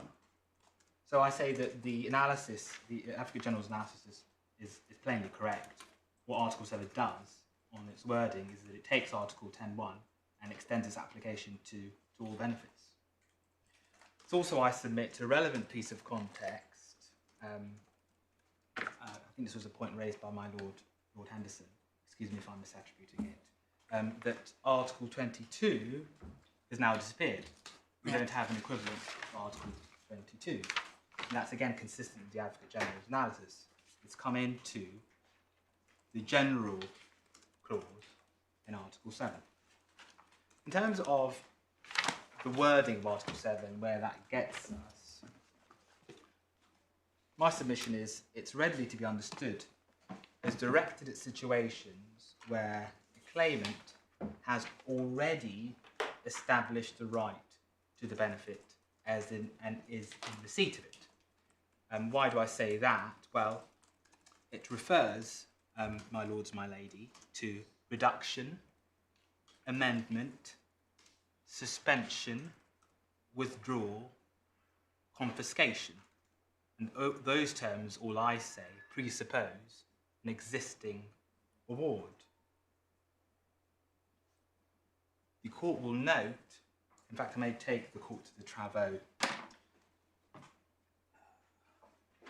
which I say supports this analysis further in 2 ways. But if I can just ask the court to take up that file that was handed up this morning. So the first tab, so to speak, in relation to 883.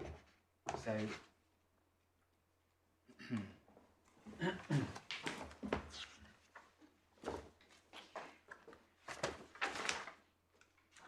now the court will note, if I could ask the court to go to page 24, please.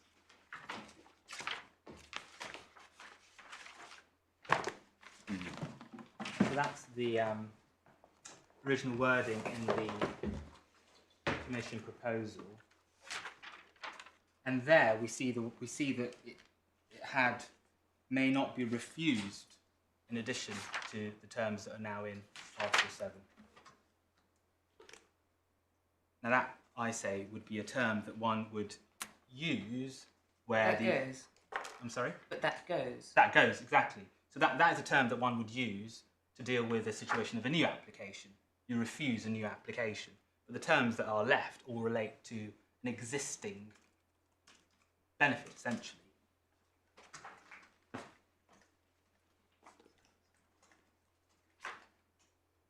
And then my learned friend took the court to page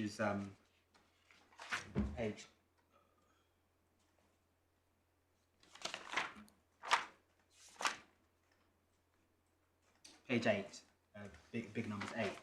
And that refers to, is now Article 7, as setting out the general principle of the retention of a right.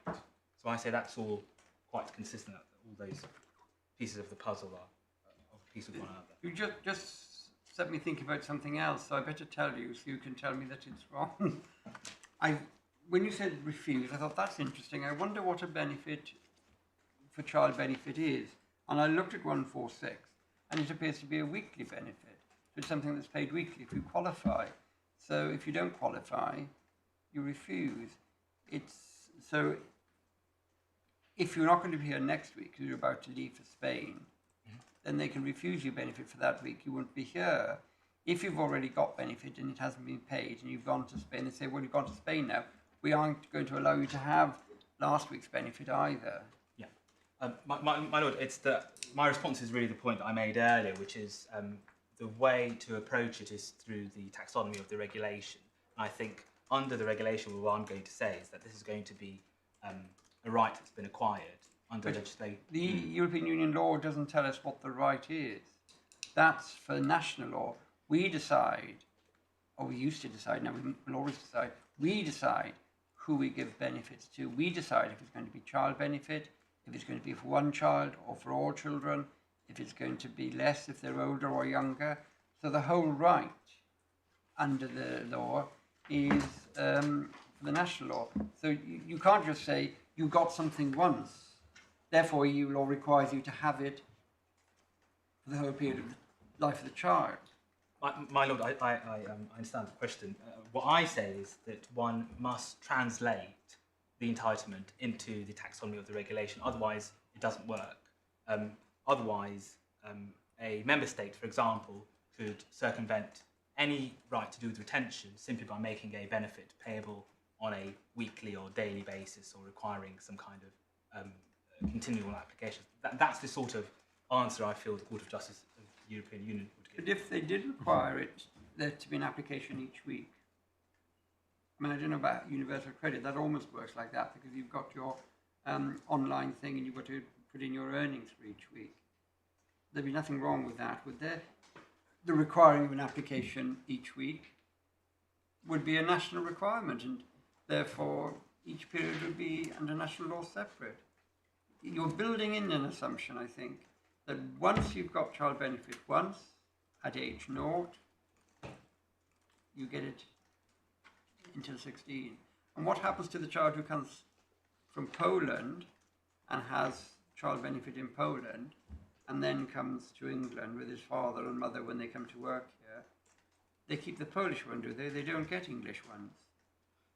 No, that's not what happens. They could, if the state of applicable legislation becomes the UK, they could make an application for child benefit in the UK. There are provisions for overlapping benefits. There's a prevention of overlapping. Your system, the competent state was Poland. Well, this is the point that Tolly makes very clear. You look at it on a benefit by benefit basis. So for that benefit, for the child benefit, the Polish child benefit that was being received, the competent state is Poland. Yeah. They move to the UK. And the competent parent remains Poland because they've got to retain the right they've got. In relation to the Polish child benefit. Yeah. If they apply for child benefit, this is where I'm going.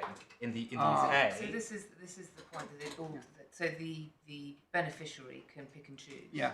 Exactly. Where he or she wants to be paid, because everything turns on the situs of the application. Yeah. They can, subject to the provisions in place about overlapping benefits and preventing the maintenance of multiple benefits in the same period. Absolutely. They can't have two. And there are provisions as to how you deal with overlapping, but they are in complete control. Well, they have in that situation, they have a choice. That's correct. If it's higher child benefit in Poland than England, and they come here, they just never apply for child benefit, and they keep the Polish child benefit on your system. So it's dependent on. I think that must be right. It's dependent on the individual activating a new applicable law. It may be that the benefit in question is not one that requires an application. We may, I don't want to wade into pensions, but that comes to mind as an example. or benefits such as healthcare, which don't require an But I application. thought this was because of your approach to competent institution under the Yeah. definition section. This is fundamental. It is all about It's definition. very important, and I'm going to come to it and It's what it's Q1. Q1. That's the approach taken in Tolley. And essentially what I'm going to say is, where a benefit is one that needs an application, such as child benefit, it's going to be Q1. What do you mean by Q1? Sorry, that's the definition of a competent institution. Oh, okay, But- 1Q, sorry. 1QI. 1Q1. 1QI. Just 1Q, sorry, that's why I was concerned. Yeah. At the time. I don't have children. I thought this was new jargon. I just completely. At the time of the application. But I've got it now. It's the definition section of yes. Yes, I'm going to come to it. It's an important part of the case, so I'm going to come to it. Now, where I was the text of Article 7, and the point I was making is that on interpretation of the word, it's relating to a right that's already being paid, essentially. It's already, hence the use of the term retention. I have to note that in Stewart, the CGAU goes a little further, and they apply it in a context of a fresh application. But that was a case where there was no dispute that applicable legislation was that of the UK. So the real control there is the fact that it was the UK's applicable legislation at the time. It's not a situation like here where the person's, where the argument is that Spanish law is now governs the situation. Now the appellant argues that Article 7 only applies, I think this is the submission, where at the time the benefit is received, the state providing the benefit is the state of applicable legislation. I'm taking that from the scenarios that were presented to the court. I say that's wrong, clearly wrong, for the following reasons. First, Sorry, I'm getting a bit lost. You say the appellant argues it only applies when? Could you just repeat that? only applies where at the time the benefit is being received, the state providing the benefit, Or of applying for, I think. It's not receipt based. Where It's where at the time of I don't think it makes make a difference, my lady, okay, on anyway, this. received, yes. Where that state is the state of applicable legislation. So I'm taking that from my learned friend examples, which were about the family living in France with the father working in Dover. So applicable legislation is the UK. My learned friend says, well, the point of Article 7 is the UK can't say to the applicant, you reside in France, you can't have the benefit.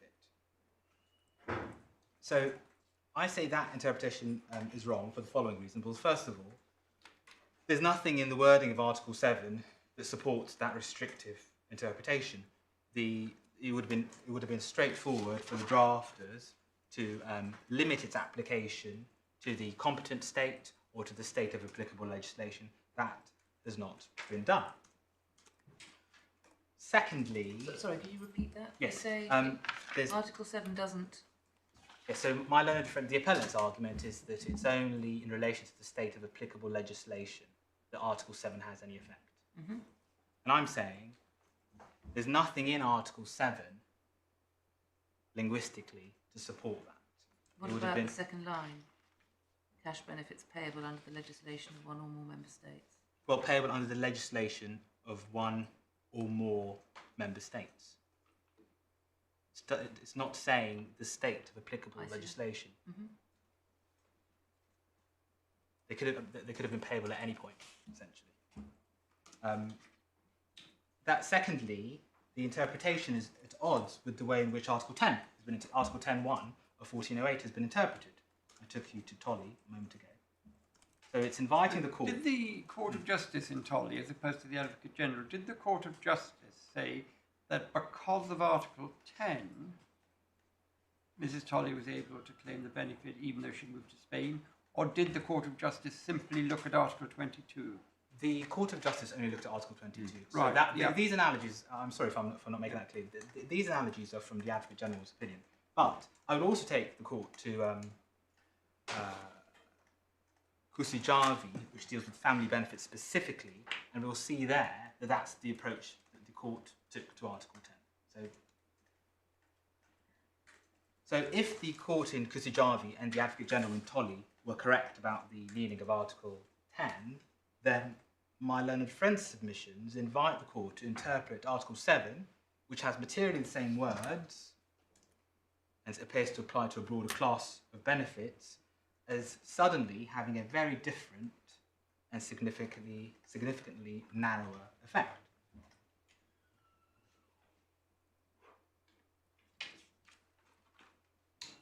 Thirdly, third reason why the argument is wrong, the appellant appears to invite a different interpretation entirely of Article 7 in relation to sickness benefits. So the concession in relation to sickness benefits is at paragraph 19 of the appellant's schedule. It might just be worth taking that up, my lords, my lady. Paragraph 19 of the...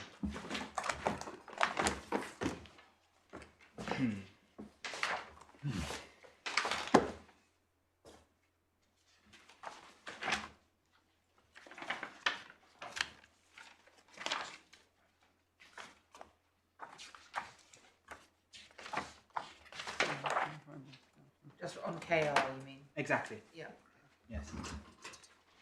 I mean, that's your best point. It's very odd that disability living allowance is caught by Article 7 and another benefit isn't caught. But they say the reality is that there's already Article 2 and specific provisions for sickness benefits. And you simply have to apply Article 7 differently when you're dealing with that. But when you're dealing with a normal, non-distorted sickness benefit situation, it's not on account of the fact that they're residing, it's on account of the fact that the applicable law, I mean, that's how they square that. Yes, but the point I'm simply making is that as an interpretative exercise, that is not attractive. Yeah. What is being said, that we have to read the same words in different I mean, ways. different things. Do we read them in different ways for all benefits, or is it simply the distinction between these two? And the court will note the clarification made by my learned friend at the end of her submissions. The Secretary of State does not accept that where the change in legislation is on the basis of work, Article 7 is a basis for export. Yeah. Therefore, where the change of legislation is on some other basis, it's accepted.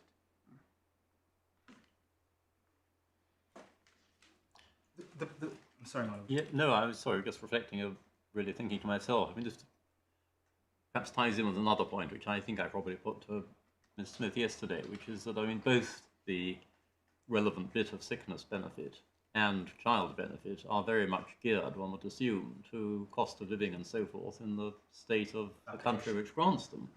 And to that extent, it does seem particularly odd that one, where you move to what might well be, and probably is so in the case of Spain, a country with a much lower cost of living, you're nevertheless entitled to retain that benefit indefinitely. Indeed.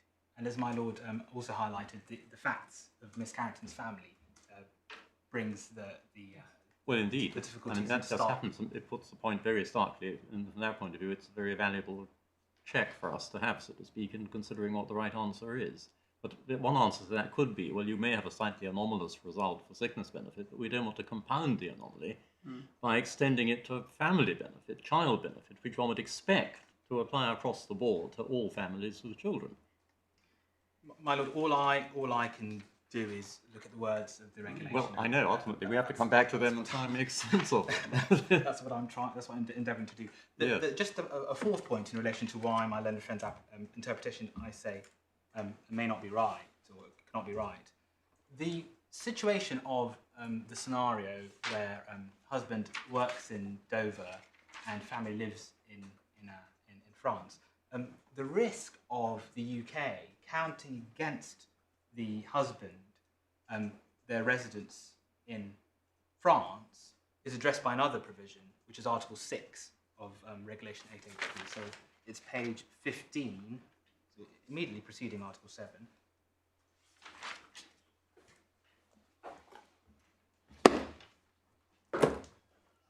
And perhaps I can just ask the court to read Article 6.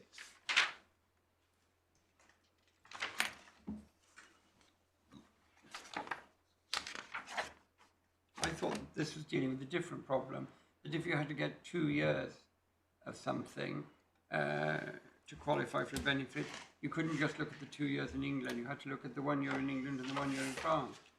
Well, the submission that I was endeavouring to make was that where the benefit is based on a period of residence completed under the legislation of any other member state, so France in this case, is treated as if it were residence completed under the legislation of the UK.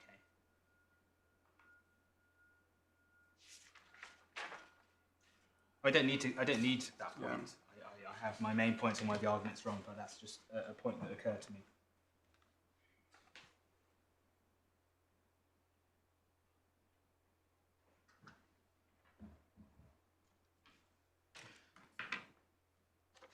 So,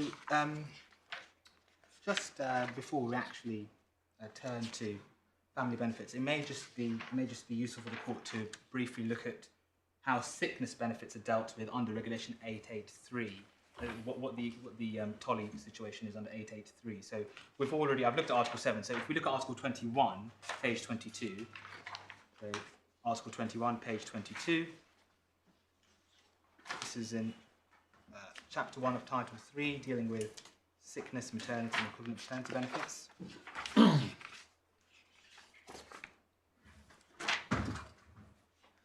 And the court will see there, so there's an insured person requirement in relation to sickness benefits. It's an additional requirement. So where a person and members of their family are residing or staying in a member state other than the competent member state, they shall be entitled to cash benefits provided by the competent institution in accordance with legislation that applies. And my submission essentially is that that's working per the Tolly analysis. That is working consistently with the Tolly analysis. This looks awfully like a variation of the old Article 22. I believe the authorisation requirements... It's gone, are that's not what's present. disappeared. You can't require authorisation now. Slightly odd, this Title 3, special provisions concerning various categories of benefits, and in Chapter 1, which I think we're in, is headed sickness, maternity, and equivalent paternity benefits. I mean, on the face of it, sickness is, one would think, is really different in kind from paternity and maternity benefits, and lumping them together is a rather peculiar thing to do. Can't proffer an explanation for I that, mean, I'm afraid. so you're telling us quite rightly we have to have regard to the taxonomy, but this is a pretty odd bit of taxonomy as far as I can see.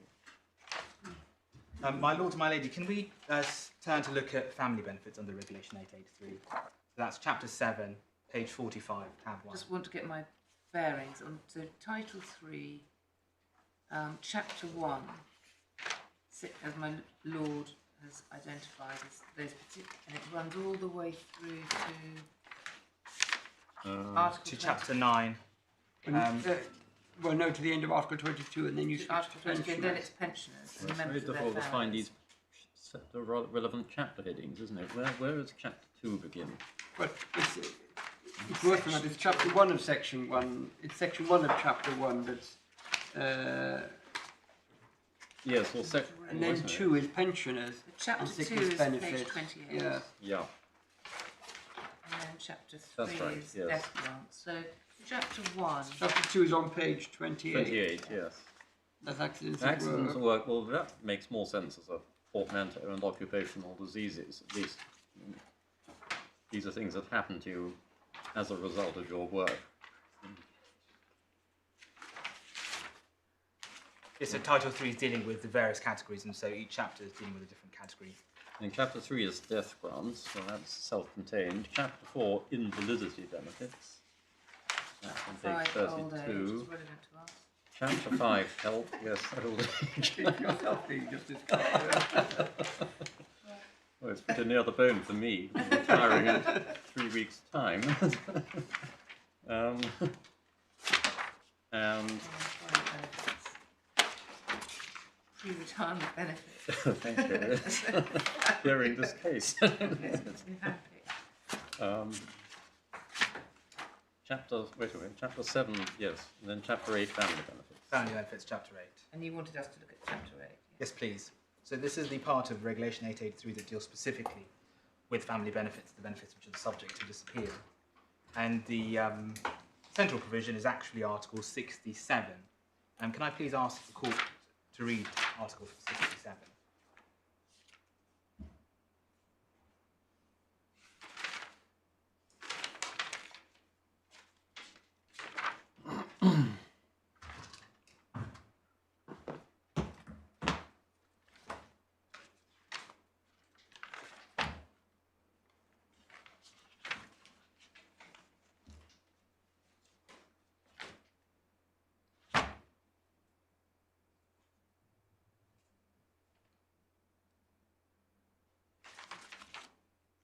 So there are 2 points that I want to highlight about this provision. The first is, as I've foreshadowed earlier, it provides for entitlement in accordance with the legislation of the competent member state. It does not say, unlike its predecessor, Article 73,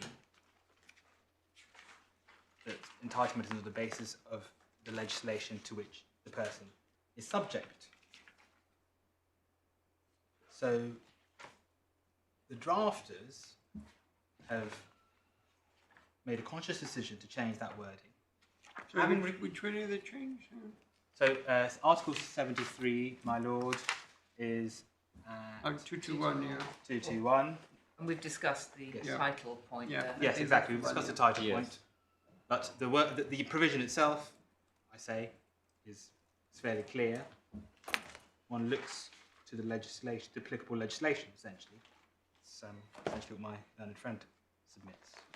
But the drafters have not replicated that. They've changed it, and they've used a concept that's used in relation to other benefits, including sickness benefits, which the appellant accepts can be exported. Speech marks around exported there. And so the drafters, having recorded at recital 34 that it's now necessary to regulate family benefits, have inserted this threshold concept of competent state. In doing so, they have removed the difference that the Advocate General identified in footnote 22, if you recall. In footnote 22, the Advocate General said, well, Article 73 doesn't refer to competent state. Well, now it does. So how is competent state defined in Regulation 883? It's essentially the same as in 1408. It's page 12, tab 1, page 12.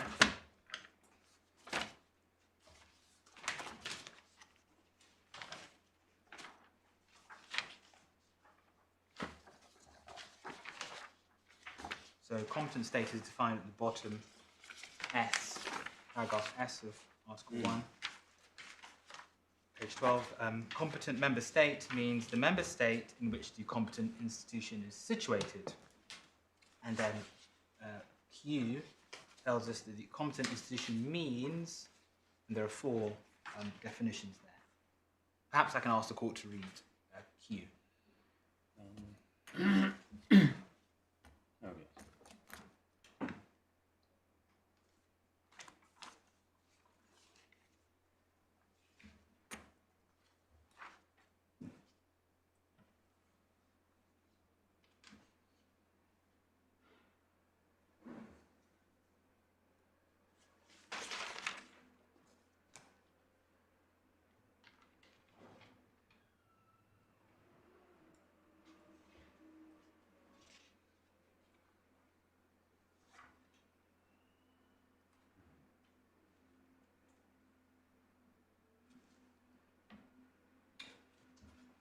So I say the relevant definition is subparagraph Roman numeral 1. We're dealing here with a benefit that requires an application, and Roman numeral 1 designates a clear competent authority on that basis. That was the analysis of the court, as well as the Advocate General, in Tolly.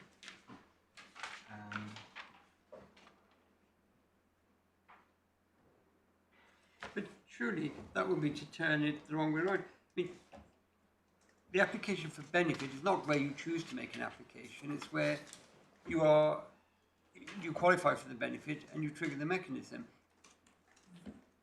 My lord, So indeed. you work out which legislation is applicable and then you go, because institution is defined above as, in respect of each member state, the body or authority responsible for applying all or part of the legislation. And surely they aren't saying you can apply to any institution, or at least you can apply to an institution if you've once lived there or living there now, and that then fixes liability. That's certainly not my submission. No. What I'm going to say is that when answering the question of the institution with which the person concerned is insured, one looks to the applicable legislation. That's what occurred in Tolly. One looks to the applicable legislation at the time of the application for benefit. This is... So you look at the applicable...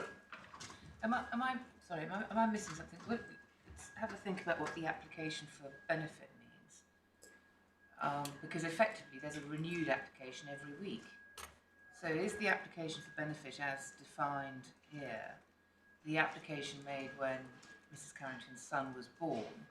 Or is it effectively her renewed application, implicitly made under the scheme, every time, well, every day, every week, every month?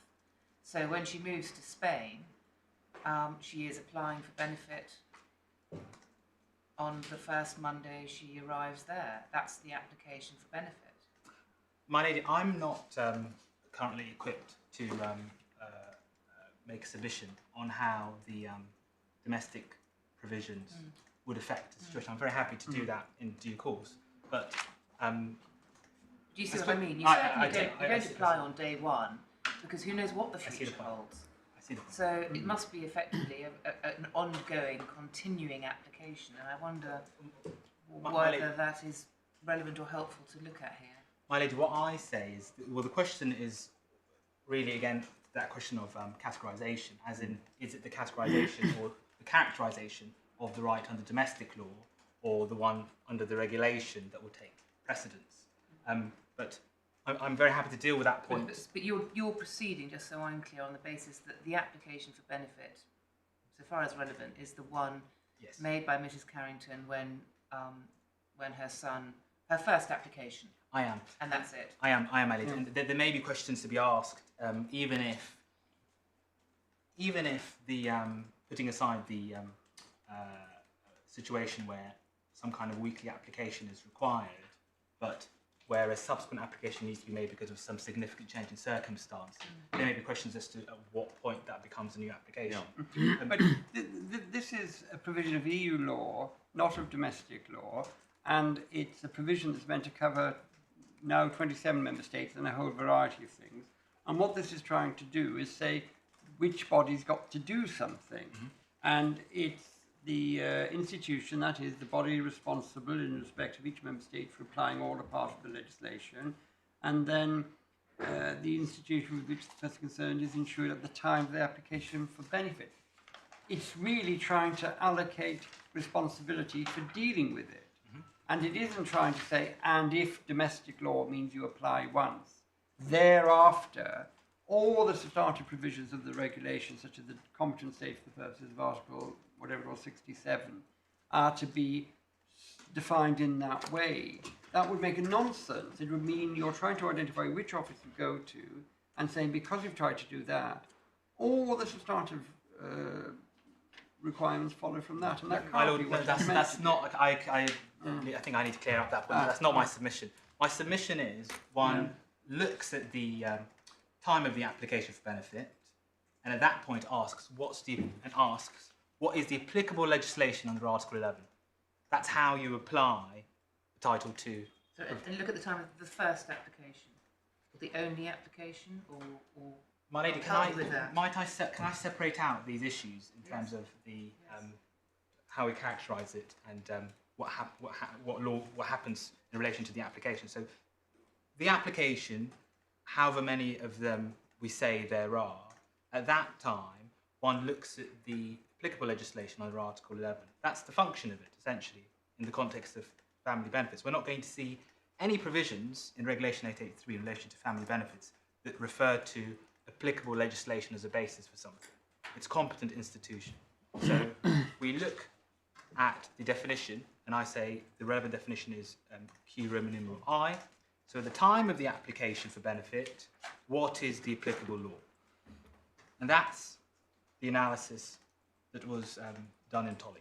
So it's the same. Isn't there a difference, a separate problem? Sorry. Is there a separate problem? You say it's I, it's not two. If you were to start off with the question of what is the applicable legislation in Mrs. Carrington's case, the answer would be, under the applicable legislation, Spain, because that's where she fell into it. Spain, applicable legislation, because that's where she resides. Therefore, the competent institution now means two. The institution where she resides, i.e. Spain. So you don't use the institution to define what the law is, to say what benefits she's got. You work out what benefits she's entitled to, and then it's the competent institution for dealing with any application for the benefits for which she is entitled to. Well, the first point, my lord, is that Ms. Carrington already has a benefit. So we already have a benefit to analyse. That's the first point. So we have to do something about that. Yeah.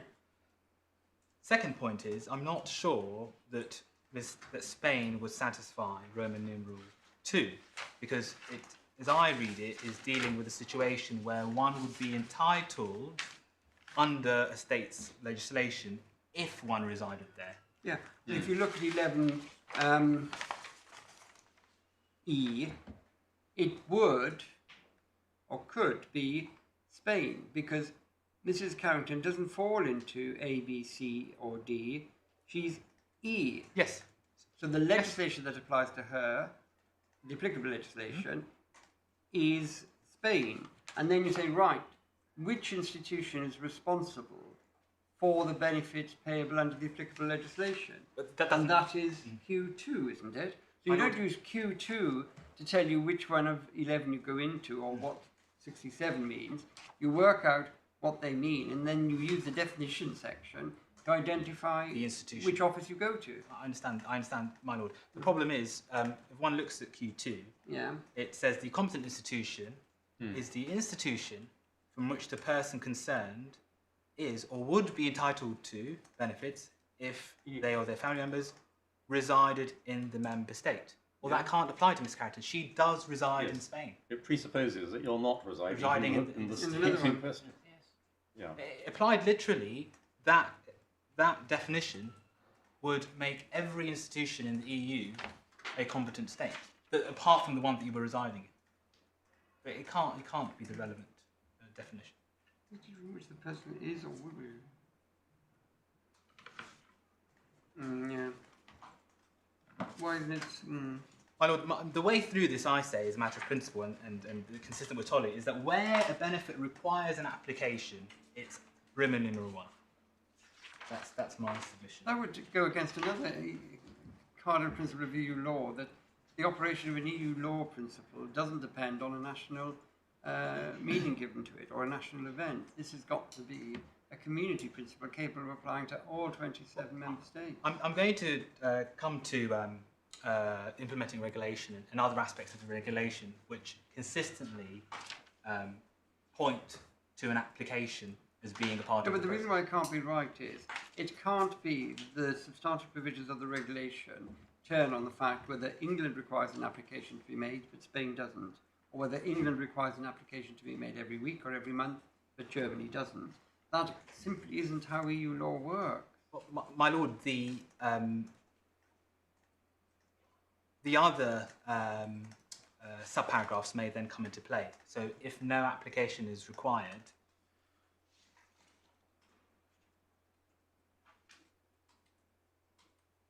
it couldn't be Roman numeral 1. That's all I. That's all I. That's all you need. That's all I need to say. Could it apply here? I mean, Mrs. Carrington, was she insured? I mean, insurance isn't a concept that's relevant to child benefit, is it? In that context, I think there's an extract in Pennings that I cite. Insured is to be taken as subject to the legislation of. That's my submission, and as I understand, that's the position of the appellant.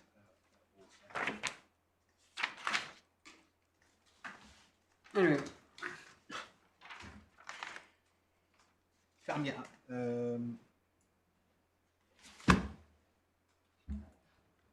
So, can I ask the court to take up the appellant's reply skeleton, please?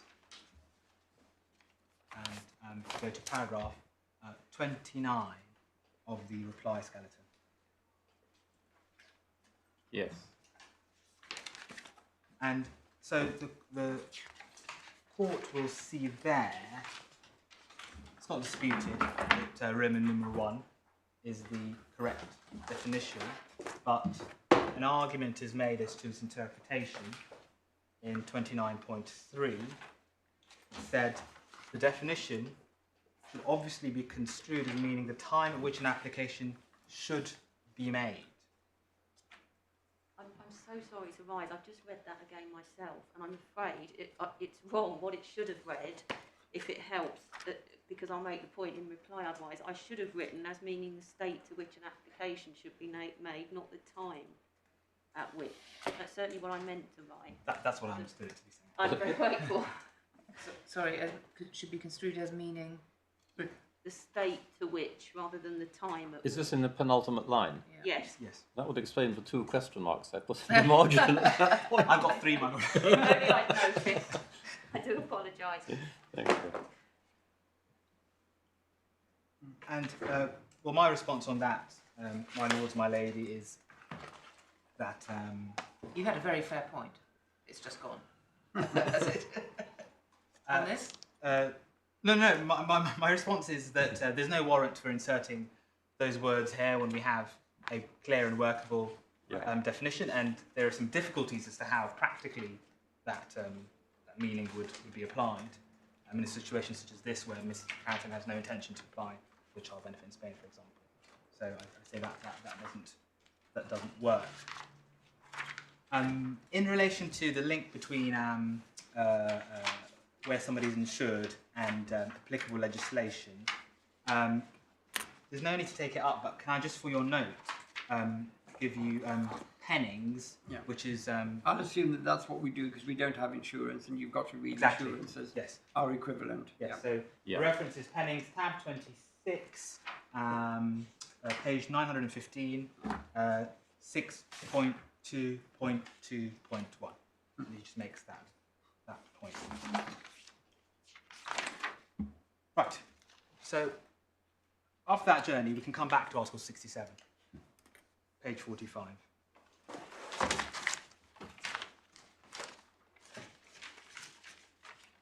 So, my first submission on this is the appellant has not articulated a basis on which Spain is the competent state.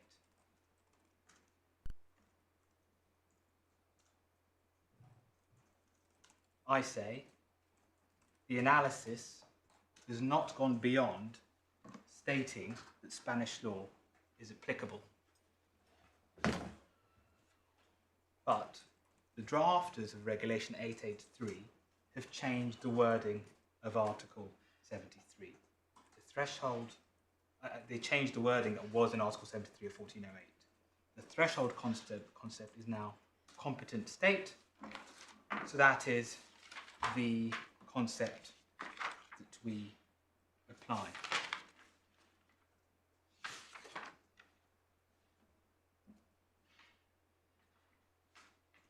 So if the court's with me on that, that's it, the appeal is dismissed, because the core of the appellant's case is that Spanish legislation now applies, therefore we can justify non-payment and the request for reimbursement. There's another point to be made about Article 67, another difference with Article 73 that I say is relevant. If we look at Article 67 again,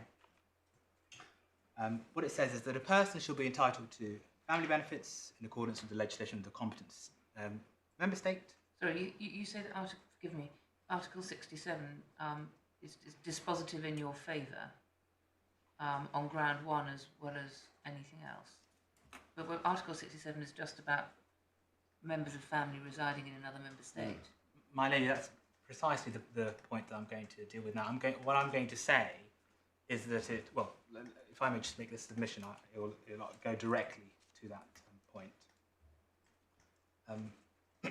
But just to be clear, what I was saying was I also made submissions on Article 7. So what I was saying is if the court accepts my submission that Spain is not the competent state and no basis has been articulated for that, then that's it. There's no conflict. It's just the UK that's the competent state. And Article 7 preserves Ms Carrington's rights. But I also have another argument in relation to Article 6.7, which goes to my lady's question. Just checking, if in fact, and I know we don't know and it's their fault, they should have got it, but if in fact you don't need to make an application in Spain for child benefit, it's automatic, what's the position? If that's the case, then my proposed definition of the competent institution can't work because it's based on the time of application. So we would need to think about which of those subparagraphs would apply. I don't have an answer. I can think about that and give an answer, my lord. And what if none of the definitions applied? Second question to think about. Sorry. No problem.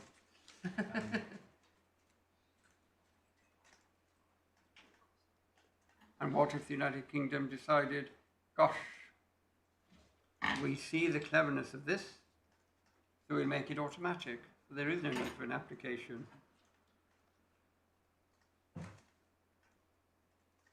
Well, if no application were required, that is to say, Ms Carrington was receiving the benefit without having to do anything. Get a child, yeah.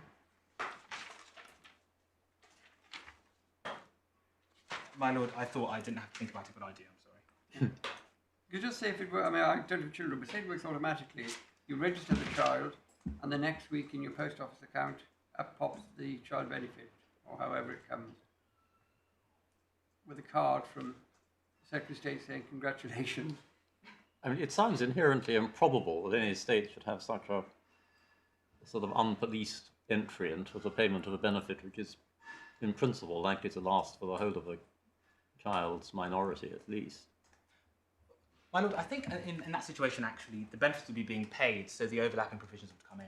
So Article 68 would regulate the position. You'd have a hierarchy between the base. It makes it less likely that the use or reference to application as the competent institution, which defines the competent state, which opens up your argument that all of the provisions turn on the definition of competent state and the happenstance of whether or not a particular member state requires an application. I'm looking at it, my lord. Yeah, I see the point. My lord, if I look at Article 68, I don't think refers to the competent state. So it seems to say where benefits are payable by more than one member state, which I think is the same language used in Article 7. It's a very broad wording. As long as you're being paid benefits, this will sort out multiple benefits. So, Yeah. So my lord, that may resolve it in that way.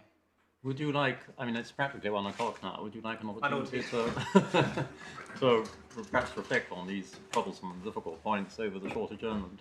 Very grateful, my lord. In which case we'll continue at 2 o'clock. Can I just check, I mean, you are on course to be able to finish this afternoon? Yes, I think. I mean, obviously allowing time for a reply as well. Well, perhaps you can discuss that with Yes, Ms. Smith I'm over quite the away in my adjournment. submissions. I'm afraid we can't sit very late. We've got other engagements in between us. But yeah, thank you very much. Anyway, we'll continue at 2.